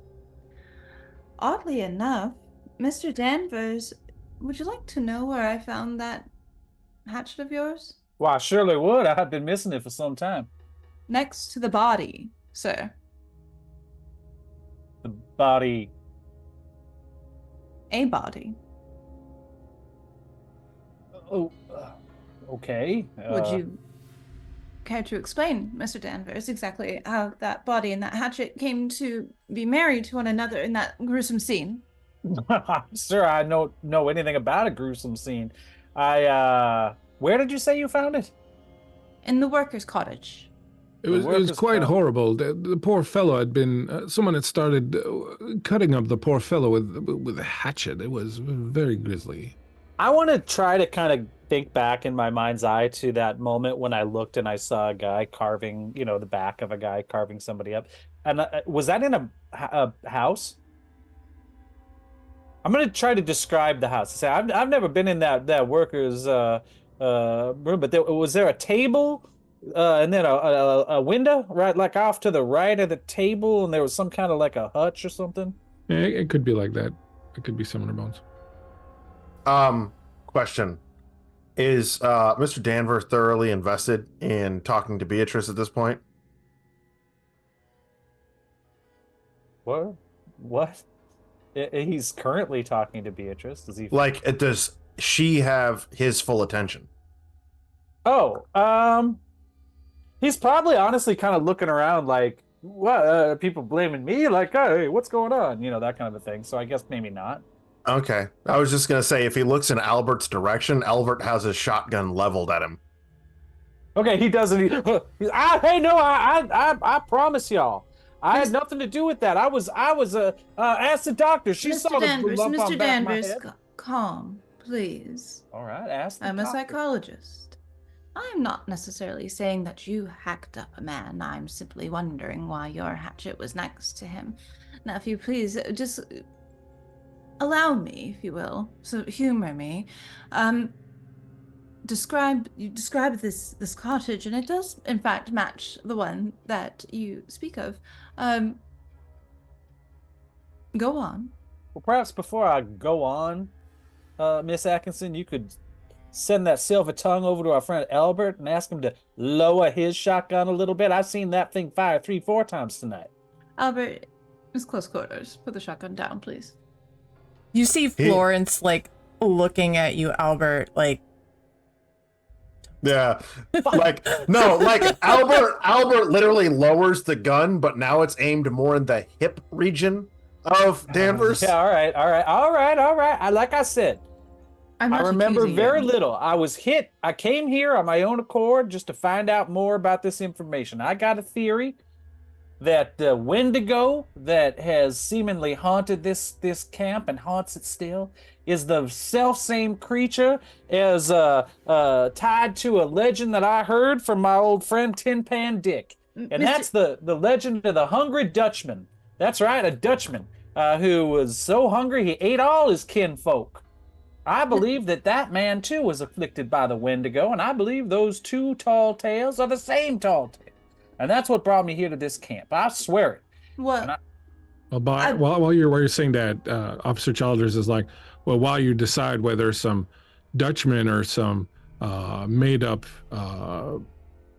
spiritual mumbo jumbo is responsible for this murder, I'm gonna go and take a look at it. Officer McKenzie, keep an eye on this one. And he grabs a jacket and heads on out. I think Florence is going to stand up and say, Mr. Childers, do you mind if I go with you? Perhaps I can and get a better gauge of what happened to this man? It's storming pretty bad out there, Dr. Moore. Are we able to bring the body here?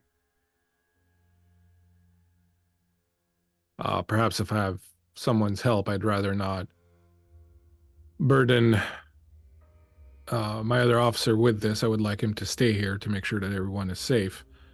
Perhaps, Albert, you would like to give me a hand? No, I don't suspect I do. Why don't you take the adventurer and poet with you? He looked like he got a strong back.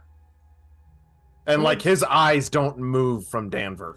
Or Dr. Moore, as she requested. It doesn't make sense for you to go She's a without a fun- physician. As She's long all as the right. law Dr. remains Moore. in some capacity in this room, I am comfortable, I assure you. Dr. Moore, and he'll grab your jacket and hand it to you. Thank you. She Like as slips like into a- it. as Dr. Moore like goes to leave, like Albert just watches her, like, and then immediately goes back to staring at Danver. I assure you, I am the aggrieved party here. I was struck on the back of the head mere moments after arriving in this camp, and I remember two. Yes. Go on, I'm sorry. I remember two things following that before y'all pried me out of the snowbank, naked as the day I was born. And what I remember is that I woke up and I saw somebody. I was in this room. I didn't know where, but maybe it was in this workers' quarters, now that you come to mention it. And he was working on something like a piece of meat, like must have been some game or something. I could see him. He was tearing into, I could hear it. But Yeah.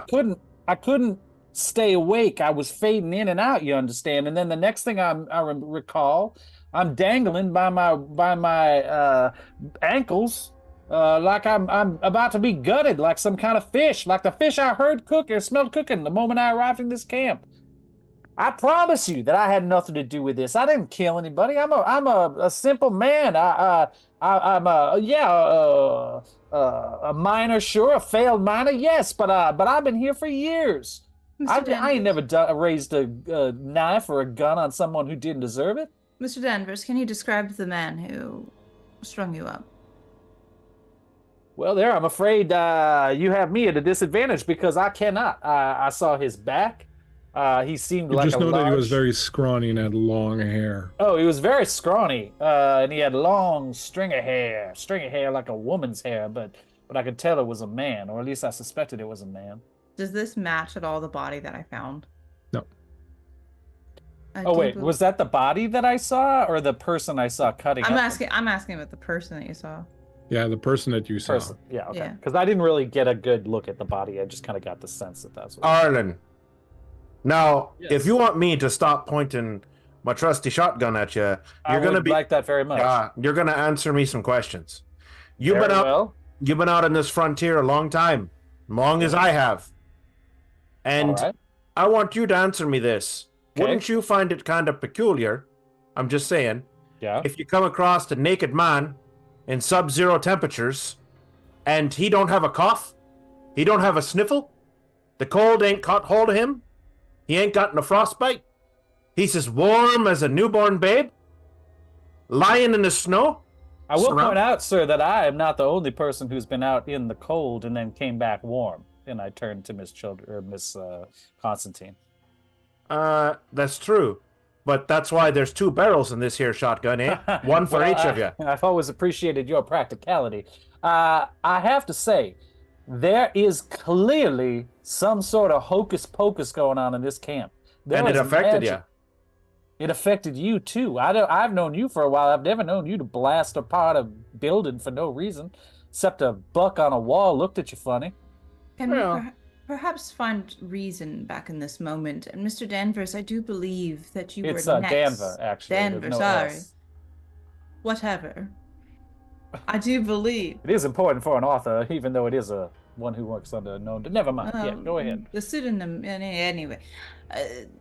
It is important to mention that I do believe you were next on that meal if he was hacking up a body to eat. That is certainly the impression I got at the time. No one was more surprised than I to awaken to find all of you gawking about my naked body. And on those prophetic words, outside, the temperature, the weather is absolutely atrocious. As you step outside, you almost immediately regret deciding to come out here, Dr. Moore. EB quickly attaches a rope around his waist and hands you one end of it and goes, tie this around yourselves so that we don't get lost along the way. He's got a lantern and he looks around and he finds a stick to use. And he's like, if you find yourself falling or having difficulty standing up, please tell me. We'll turn around right away. And the 2 of you start making your way across. It's dark, it's cold, it's just miserable. But eventually, by hook and by crook, you make your way around to where the shacks are, and you immediately go into the first one. You close the door behind you. As soon as the door closes, you are suddenly overwhelmed, Creep, with this intense homesickness. You feel it's the weather, it's the darkness, it's everything that's going on. It makes you miss home, but it's kind of unclear. Are you missing the home up here that you've made in the last few years? Are you missing your original home? You just feel this intense want to be home, to not be here anymore, to be somewhere safe and comfortable. The cottages are dark with only Childers's light to bring you any sort of warmth or illumination. You move slowly. There's frost now already covering all the broken furniture, the old beds, things of that nature. The floor creaks as you walk slowly through it. The wind howls through cracks and through broken windows. It is not very long until you come into the middle one, and you see there lying on the floor the body of a man wearing clothes, but someone had started cutting him up. There's the arms missing, part of the legs missing. It looks like they were having difficulty hacking through the clothes and the bone with whatever they were using. It is a man. He looks to be Caucasian. He's got long blonde hair, but he looks to be very solidly built, very sturdy. He's got a bit of a beard, and he's lying on the ground like this. I'm going to kind of kneel down before him and see if I can decipher, firstly, if these are hatchet wounds on him, and secondly, how long I think this body could have been here, what state it's in terms of decay. If this is a kill that could have happened from Mr. Danver being here only a day prior. All right, so you're going to make me an intellect roll. Okay. You're going to, with your medicine knowledge, you can add that. Let me just... So it's going to be a challenging roll because of the cold and the darkness and sort of everything's going on. So Right. your knowledge of medicine is going to drop it down to a difficult. So now you're looking at 12s. Do you want to spend intellect pool points to lower it Yeah, further? I'll use 2 to lower it down to 9. All right. You've been rolling 9s all night, so you should be okay. Yeah. Let's see. A 12. You bend down, start looking at him. You do notice that the post-mortem wounds, the cutting up stuff was done with a hatchet. As you turn him around, you can see that the killing, what apparently killed him, was strangulation. You can see that he's got a ligature marks, but also he's got a piece of string, like leather string, that's wrapped around his throat, and it looks like that's what probably sort of did him in. You see signs, the capillaries have exploded, so signs of that strangulation probably being the cause of death. You would say that it's hard to tell a little bit because it was very warm for a while and now it got cold, but you would say the time of death is probably in the past 3 days at this point. And I am going to go ahead and I think do a little GM intrusion here. So you get the opportunity, if you like, to refuse my GM intrusion by paying 1 XP tax, or if you accept the intrusion, you will get 2 XP. Well, 1, because you'd have to give 1 to a player, but then there's no other players around. You know that saying, curiosity killed the cat? I'm pretty sure it's going to kill this cat, because I, like, every time you offer this, I'm like, yeah, let's do this. Sounds fun. Sure. I will give my other XP to Eric. Since he's the one who killed this guy. I mean, yeah, since he's involved in this bullshit. There's no proof of that. Not yet. Yet. You turn the body over and you see the ligature marks and you start sort of touching it, and you suddenly see his eyes open and his mouth opens and his teeth are covered in blood, and he reaches out and he grabs you and he pulls you to him, and he looks like he's going to bite you right in the face. What would you like to do? I reach for the blade, my kitchen knife, and I'm gonna try to whip that out and try to defend myself, all the while screaming. You pull out your knife, you stab him, he's still coming at you. It doesn't seem to stop him. You stab him a second time and it like buries in there, but it's hard because his skin is kind of like frozen. And all the while he's bringing you closer and closer, and you can feel the coldness of his breath on your face, and his mouth is coming close and he looks like he's about to bite your lips. I'm screaming for Childers. As you, yeah, we've had that discussion. As you start screaming for him to help you, this man, creature, whatever's mouth just comes on top of yours, and you feel his teeth start biting into your lip, and then suddenly like, Dr. Moore, and you see Chellers in front of you, like, just a few feet, and he's kind of holding you. He's like, Dr. Moore, you're right. And you see that he's holding your hand where you have the knife, and you can see that the knife is embedded in his stomach. You can see a little bit of blood dripping down. He's like, you need to calm down, Dr. Moore. You need to calm down. I don't want to hurt you, but you're going to make me do it. I'm so sorry. And she looks to the body, but I thought he was attacking me. Oh my God. What are you talking? Officer, okay, let go of the knife. Let go of the knife. She let go of the lets knife. go. He kind of lets you go, and you fall back like on your ass. You were kind of like off on the ground, and he stumbles away, and he looks at it. Damn it. And he pulls it, and it's not very deep. Like it was like maybe like, a 1/4 inch deep or something, just enough to draw blood. And he pulls it out. It's like, what the hell got over you? And he opens his shirt. I saw the dead man, and he had a hold of me, and he was trying to bite me. What are you talking about? He's a dead man. He's just been lying there. You're the one who came at me trying to kiss me. When I told you that this wasn't the time or place, or that it wasn't proper at all, you took out that knife and tried to gut me. Are you sure you're all right, Doctor? I'm honestly not Sure. I've I'm been not sure either at this point. experiencing Please just weird things since we've been here. stay there. Don't move. Don't go for that knife again. Yeah. Don't look now. There's a cat on your shoulders. Yes, she's using my hat to pet herself with it. It's quite nice. He opens his shirt and you can see that he's got a cut and he's bleeding. Do you think I might need stitches? Yeah, I think we should go back. I'm so sorry, Officer Childers. Don't worry about it. He covers himself up. Maybe it's best we don't mention this to the others. Yes. I would appreciate that. I think everyone's scared enough as it is.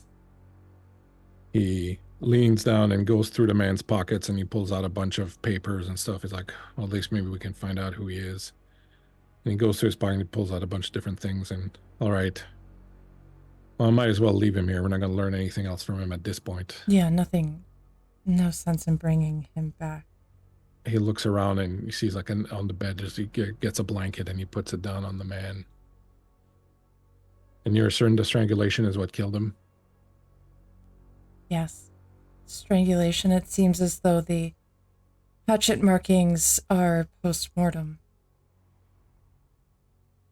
Would you say that man is quite possibly too big and strong for someone like Danvers to have murdered him by strangulation? What's Danvers like? Is Danvers kind of scrawny or is he big? I'd say he's kind of, unhelpfully sort of in the middle. He's smaller than like a legit mountain man, but he's hardy enough to survive in the wilderness, mostly through cunning.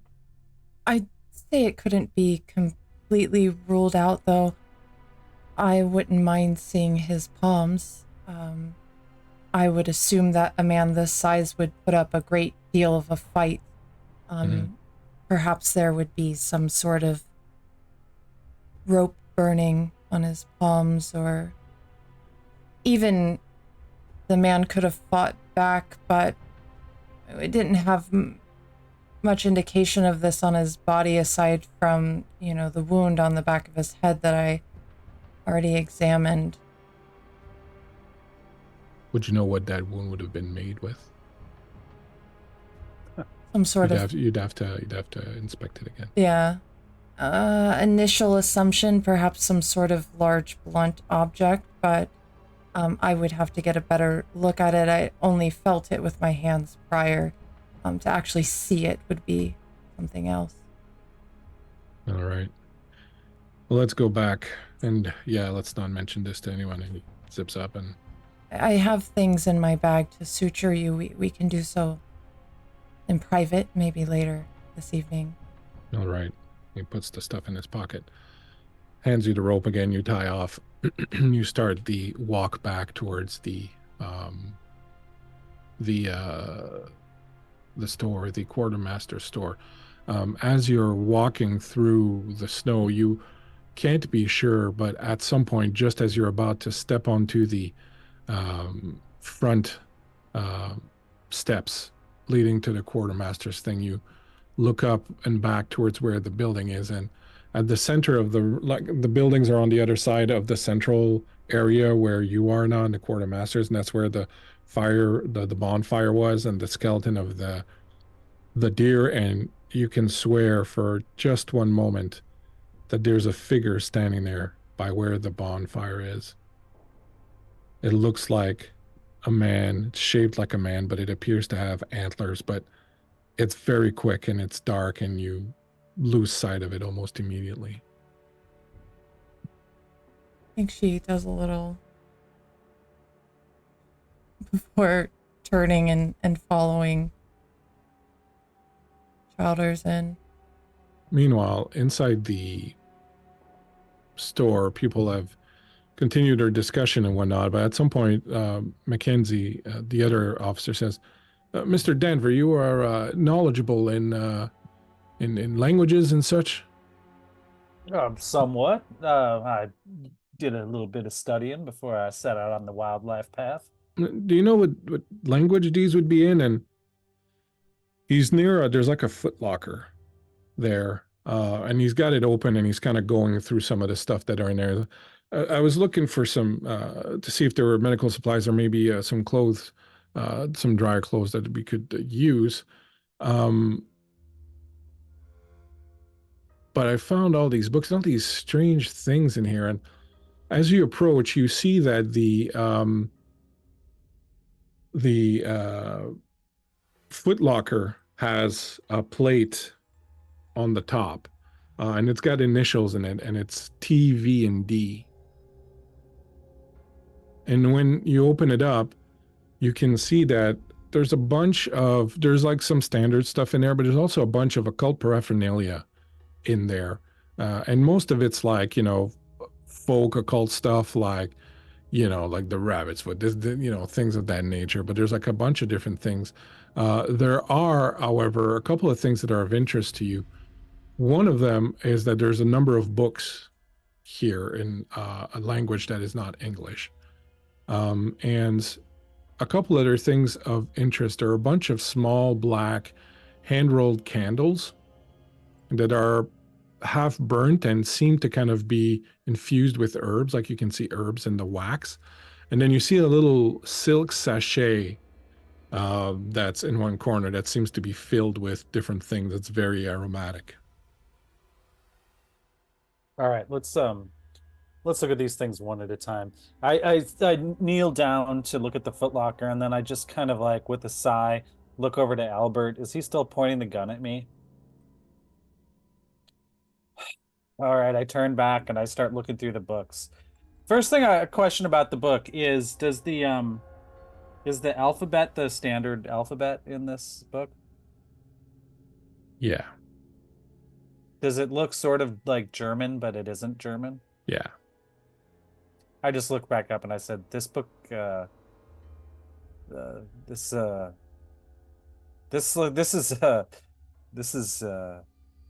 the writing of the Dutch. Those dirty Dutch bastards are at the center of this, I promise you. Did you not hear my tale about the hungry Dutchman?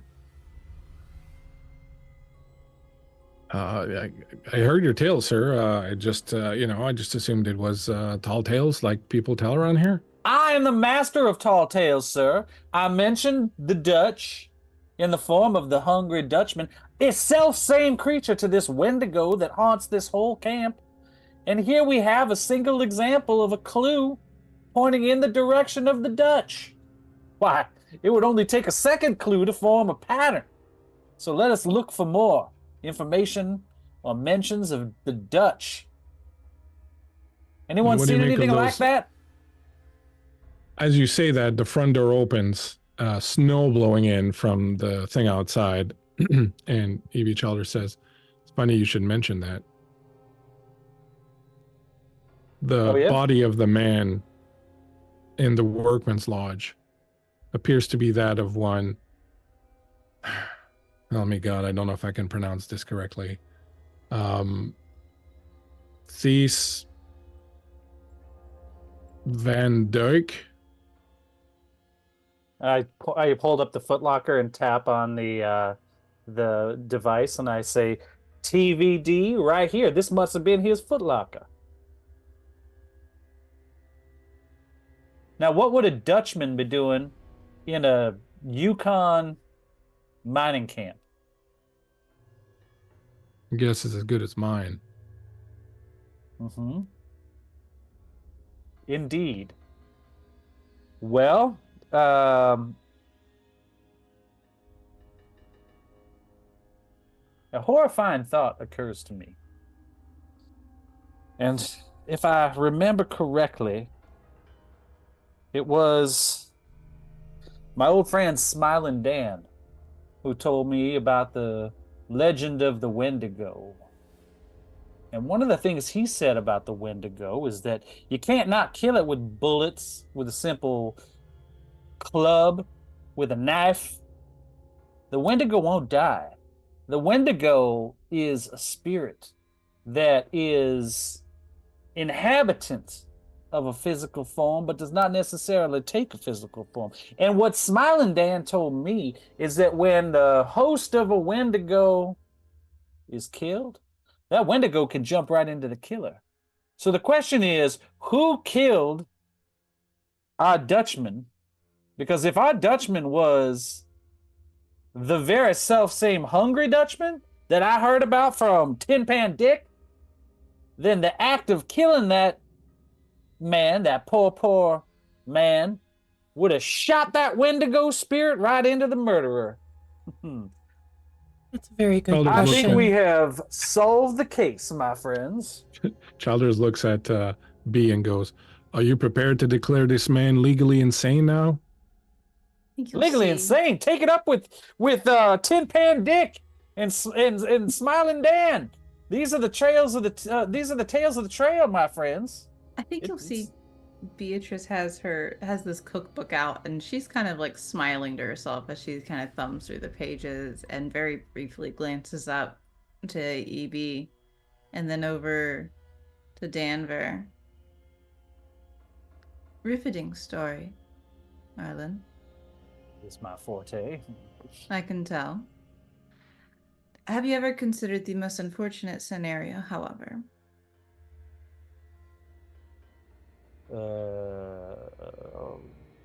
Cannibalism is sort of one of those things that is surpassing that of the taboo. Right. We try to rationalize it, as we do with many things within our own neuroses. And we fabricate tales, tall tales, to make ourselves feel a little bit better at night. Just so we don't have to admit to ourselves that there are people out in the world who are most willing and most eager to do great, atrocious crimes to our fellow man. Use man as a general term, just so we're clear. Right, to include the Dutch. So, as we consider these facts, because that is what I work off of, is fact and I science. mostly deal in anecdote. I can tell. Anecdotal evidence will get you nowhere. Well, it got me into 300 newspapers at one time. Admittedly, today it is 6, but it was once 300. I see. Very good for you. Not so much for me when there is a trial. And 2 men facing that trial, and I have to somehow rationalize what they did. Well, if you could find Tin Pan Dick, I suppose I could encourage him to take the stand on behalf of the two men who was killed. I don't think I think that... Smiling Dan will be harder to find. I heard him, he drowned some years ago. But perhaps his child is still around, and he would remember Smiling Dan's stories just as well as I have. What I am relying on is my own mind and our ability to unearth the psychological demise of these 2 men. All right. They went crazy, Arlen. And I don't think that you're far off that stream when you are rowing hard if you continue to fall prey to these tales. Well, look, I once felt the same way you did. I was raised in the bosom of academia down in America, and I came up here and I thought, what do these rubes and these fools have to say about ghosts and demons and all kinds of spiritual nature stuff? But the more I heard about it, the more I learned there was certain similarities. That there was, yes, perhaps beliefs, traditions, but these things are rooted in a certain truth. What we are dealing with here, yes, probably is something to do with cannibalism. I can't deny that. But what is at the root of it? And I promise you this, just as certain as I am of anything else, we're dealing here with a Wendigo. We're dealing here with psychosis. Perhaps they're 2 different words for the same thing. I believe my word is correct. Well, Perhaps we'll be able to get a better idea in the light of day. I would suggest we get a little bit of rest. This storm doesn't seem to be going anywhere, and we can't go anywhere until it dies down. So I would suggest we bed down, find comfortable places to lay down, and bed down for the night. It might not be a terrible idea for myself and Officer Mackenzie to take turns keeping an eye out on things, but the rest of you can sleep and get some rest. We will revisit this in the morning. There's nothing less to be gained here by going around and around in a discussion of God versus nature versus the mind of man. If Oh, yes, please, Doctor. if I could, Officer Childers, before we do so, and she's going to step very carefully towards Arlen, kind of with her hands out. Mr. Danver, could I, by chance, see your palms? I know this is an odd request, but If that is what it takes to exonerate me, then my hands you shall have. she's gonna take his palms very carefully in her hands and look to them to see if she sees any markings or burns from holding perhaps a leather strap too tight, too hard. Mr. Danver is a writer, and as such, his hands are soft and have never known the burn of toil and hard work for a second in their life. I have lived in the wilderness for a decade. I know. There's a whole bunch of writers here, so I just thought it'd be funny to. That's true of me. But yeah, no, there's no sign of. She looks at them. Thank you very much, Mr. Danvers. I appreciate that. I do feel as though I have been exonerated by the examination of my faultless hands. You could have been wearing gloves, Mr. Danver. This Bed is true. down. I suppose that's true, but you can examine my gloves if you think that would be helpful. It's only for my own peace of mind, but thank you, Mr. Danver. Well, you're welcome. You're welcome. I think we are in a great deal of danger. A wall and a door will not protect us against the Wendigo. We will need some kind of additional protection so that spirit cannot work its way in here while we sleep. A simple man at guard with a shotgun is not going to stop the Wendigo unless that shotgun's loaded with silver shot. Do you have silver shot, Albert? Does anybody have any silver here at all? No, I don't The typically first carry thing we'll my need. fine silver with me. Well, maybe you should have, because the first thing we'll need is a silver dagger or a spike to shove it into the heart of that creature. Then we need to withdraw the heart.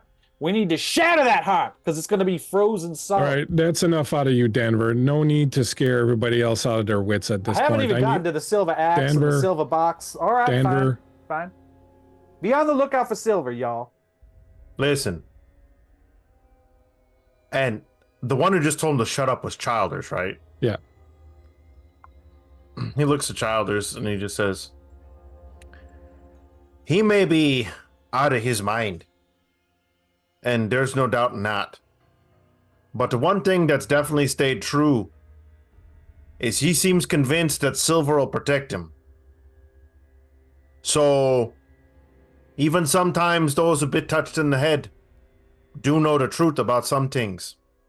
So I'd recommend we find us some silver. That's the first word of sense I've heard in some time. And it ain't just my word. It's the word of Smiling Dan. Don't help me. Farewell. this is a logging camp. I have no clue where you would find silver. Certainly no silverware in the dining room that we saw. Well, I can say this much. The Bossman shack had quite extravagant things in it.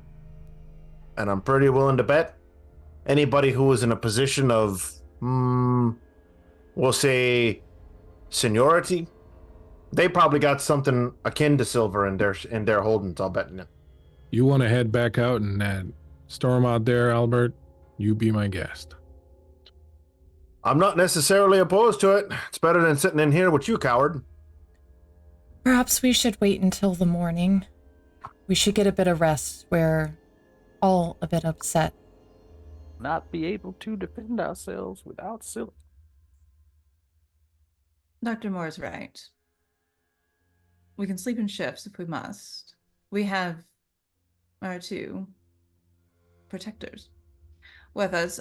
We will be just fine until morning. First light, we will go and find ourselves some silver if that is what would make you feel better, Mr. Denver. Oh, it would make me feel much better. I do not feel well at all right now. I am filled with nervous energy. I assume it would not bother anyone's sensibilities as y'all try to fall asleep if I spend an hour or 2 typing up the events of the day on my portable typewriter.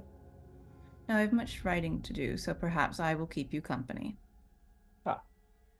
So, as the evening kind of winds down, the wind howling and the storm still raging on outside, what will people do in the last few hours before bedding down? You will go and type away on your typewriter, and I'm guessing Keeping everyone awake. at some point after about an hour, Childers will say like, Enough. what is Atkinson doing? She is reading that cookbook, and she is quite enamored by it. I think it reminds her of Maddie, and so if anybody were to look, they would see Beatrice, probably for the first time since meeting her, genuinely smiling. Service will come and bed down near you, but he'll pass out quite early, and he seems to be having a bit of troubled sleep. He's still sweating and looking kind of pale and moves around a lot. I think she'll, while he's asleep, try to put a hand on him while she reads. What about Albert? Albert he finds himself like a chair almost, and he sits in the chair somewhere near the doctor and just watches the others with like his shotgun laid across his lap.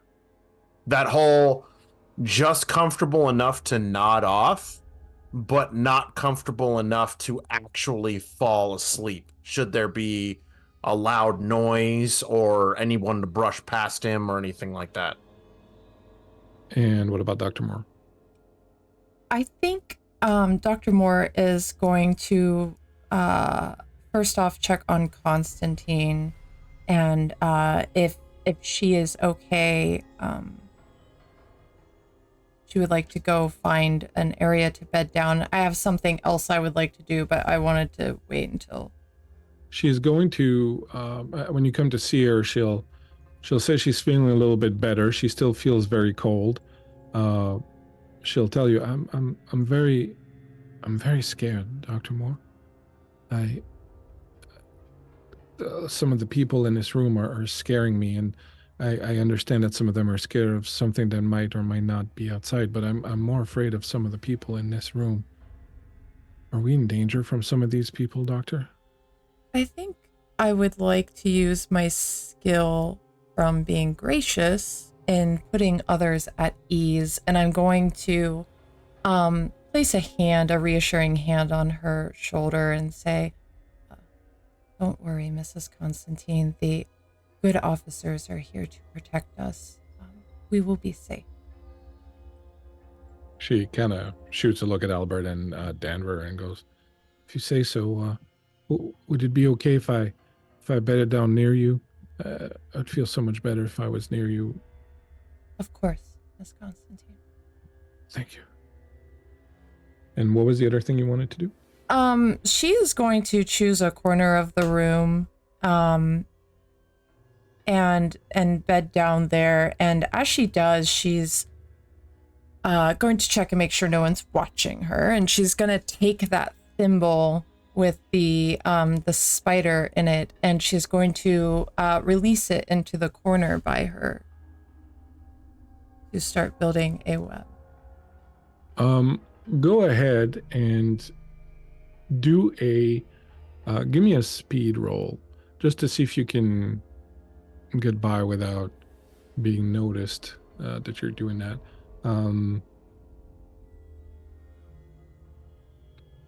It's not gonna be too hard. You're gonna be looking at rolling 9. A 9? Okay. Yeah. Looking if you have anything that might help you with this.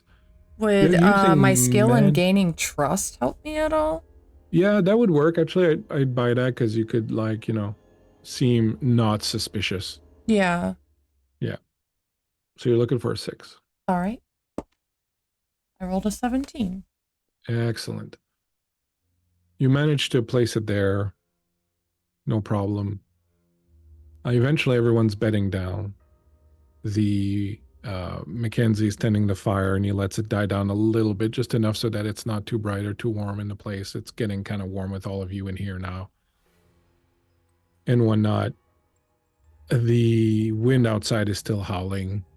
You can hear strange noises, trees cracking in the cold, banging as shutters and doors on other buildings are being smacked around by the wind. The strange howling noises that come sometimes from the wind entering through buildings. As the night moves on, and anyone who has actually bedded down for some sleep gets to do a recovery. So you can do your 10-hour recovery. So you can roll a d6 and add 1, and then get that much points in your either might, speed, or intellect. If you're trying to stay awake to guard, though, you don't get it. What about my book? No, but if you were planning on bedding down after, right? Yeah. So go for it. Okay.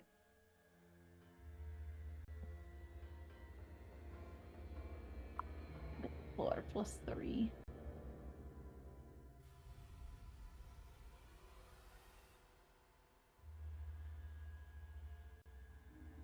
Things become quiet.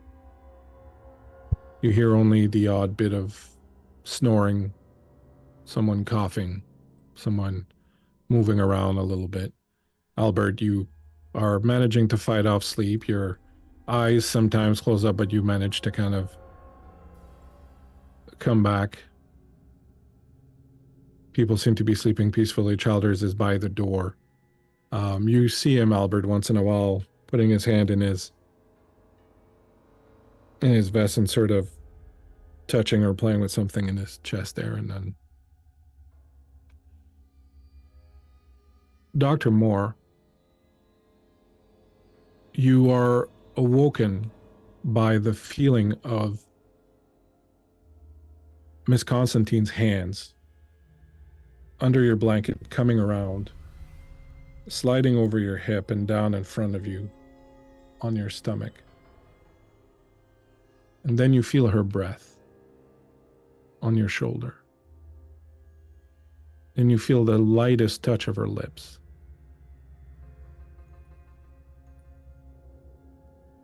On your shoulder. I think Florence just completely tenses up, all of her muscles locking, and under her breath says, Miss Constantine, what are you doing? I'm sorry. I'm sorry, Dr. Moore. It's just I'm really afraid that we're going to die here, and I've just, it's very difficult to speak of this, but I've always very much admired women, you see, and I know that it's wrong, and I know that it's not right, but if we're going to die, I would hate to die and not have known at least a moment of bliss. I'm very sorry. I don't mean, I know it's very forward of me, but you're so formidable and so amazing. And her lips brush your shoulder again. I have this deep desire, this hunger inside of me that is very difficult to fight back. And her hand pulls you closer to her as it's on your stomach. Her lips move again on your neck and on your shoulder. Miss Constantine, this is highly inappropriate. And she's taking her hand and now trying to kind of like pry it away from her and like, you know, wiggle away from this situation. Please, Miss Dr. Moore, please don't let me die not having known for at least once the pleasure of of another woman's touch, please. I couldn't bear it, and I assure you, Miss Constantine, that I have no plans of allowing you or anyone else here for that fact. Die. You will be quite all right. Please just get some sleep. please just one kiss, please. Just one. Constantine, please. I'm not asking for much. I swear and her voice is rising, and Albert, you kind of come to this. I'm not asking for much. I'm not asking you to actually do something. I just want one kiss, Dr. Moore, please. Please. Miss Constantine, I understand. And now Florence's voice is starting to rise a bit as well. But I am sorry, I'm going to have to deny your advances. This is just very inappropriate, Constantine. And please, and as she says that, the front door busts open, the wind starts coming in, snow pours in, everyone kind of wakes up as the door slams open, the wind cuts through the place, the fire almost dies down right away, things are flying off the walls, landing everywhere. Outside, you hear a single sound of a baby crying. What do you do?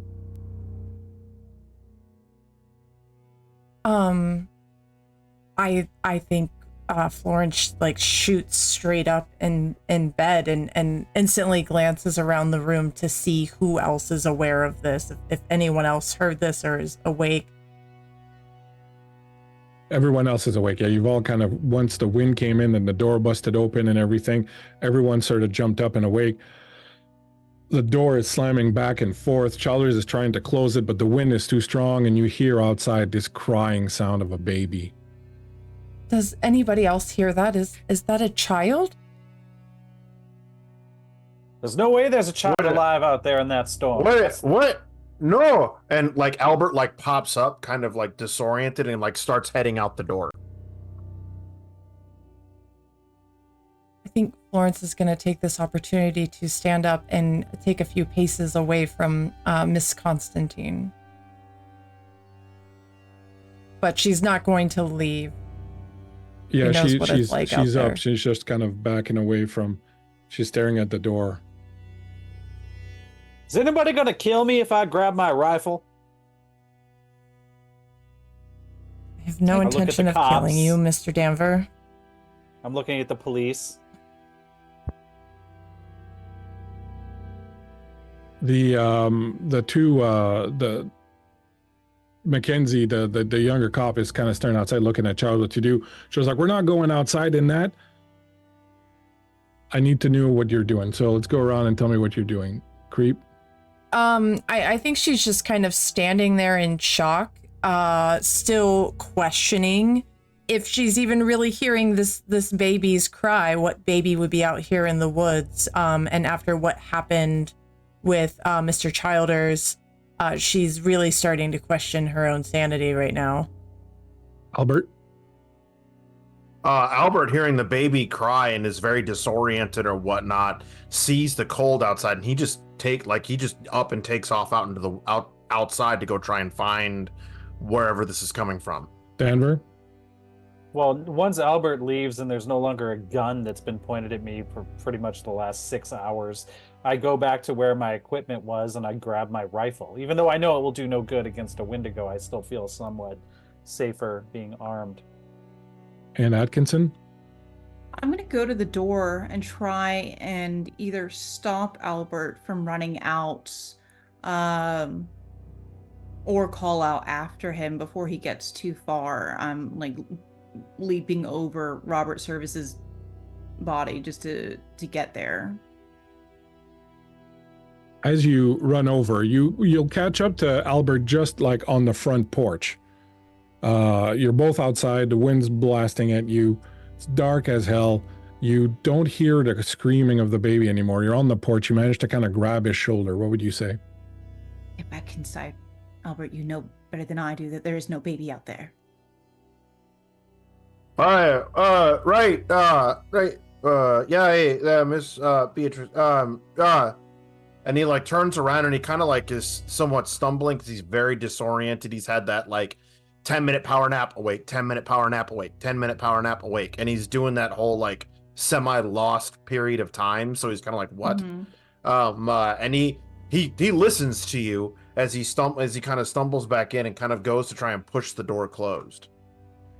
As you come back in, the two of you, you move in, you start pushing the door. You realize Childers is not there anymore. He was trying to close the door earlier. He's not there anymore.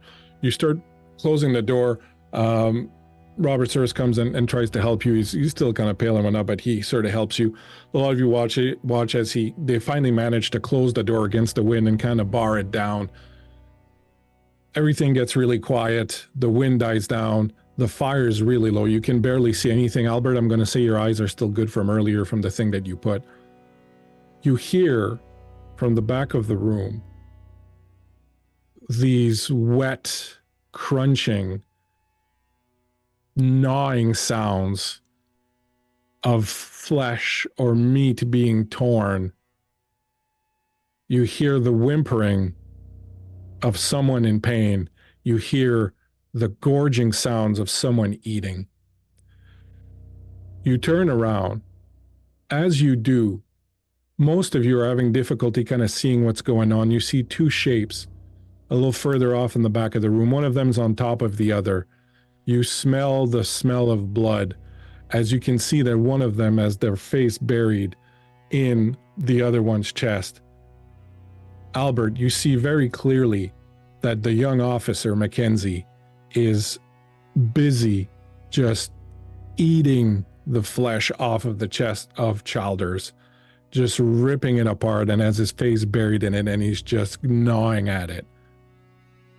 What do you do? Pull both triggers.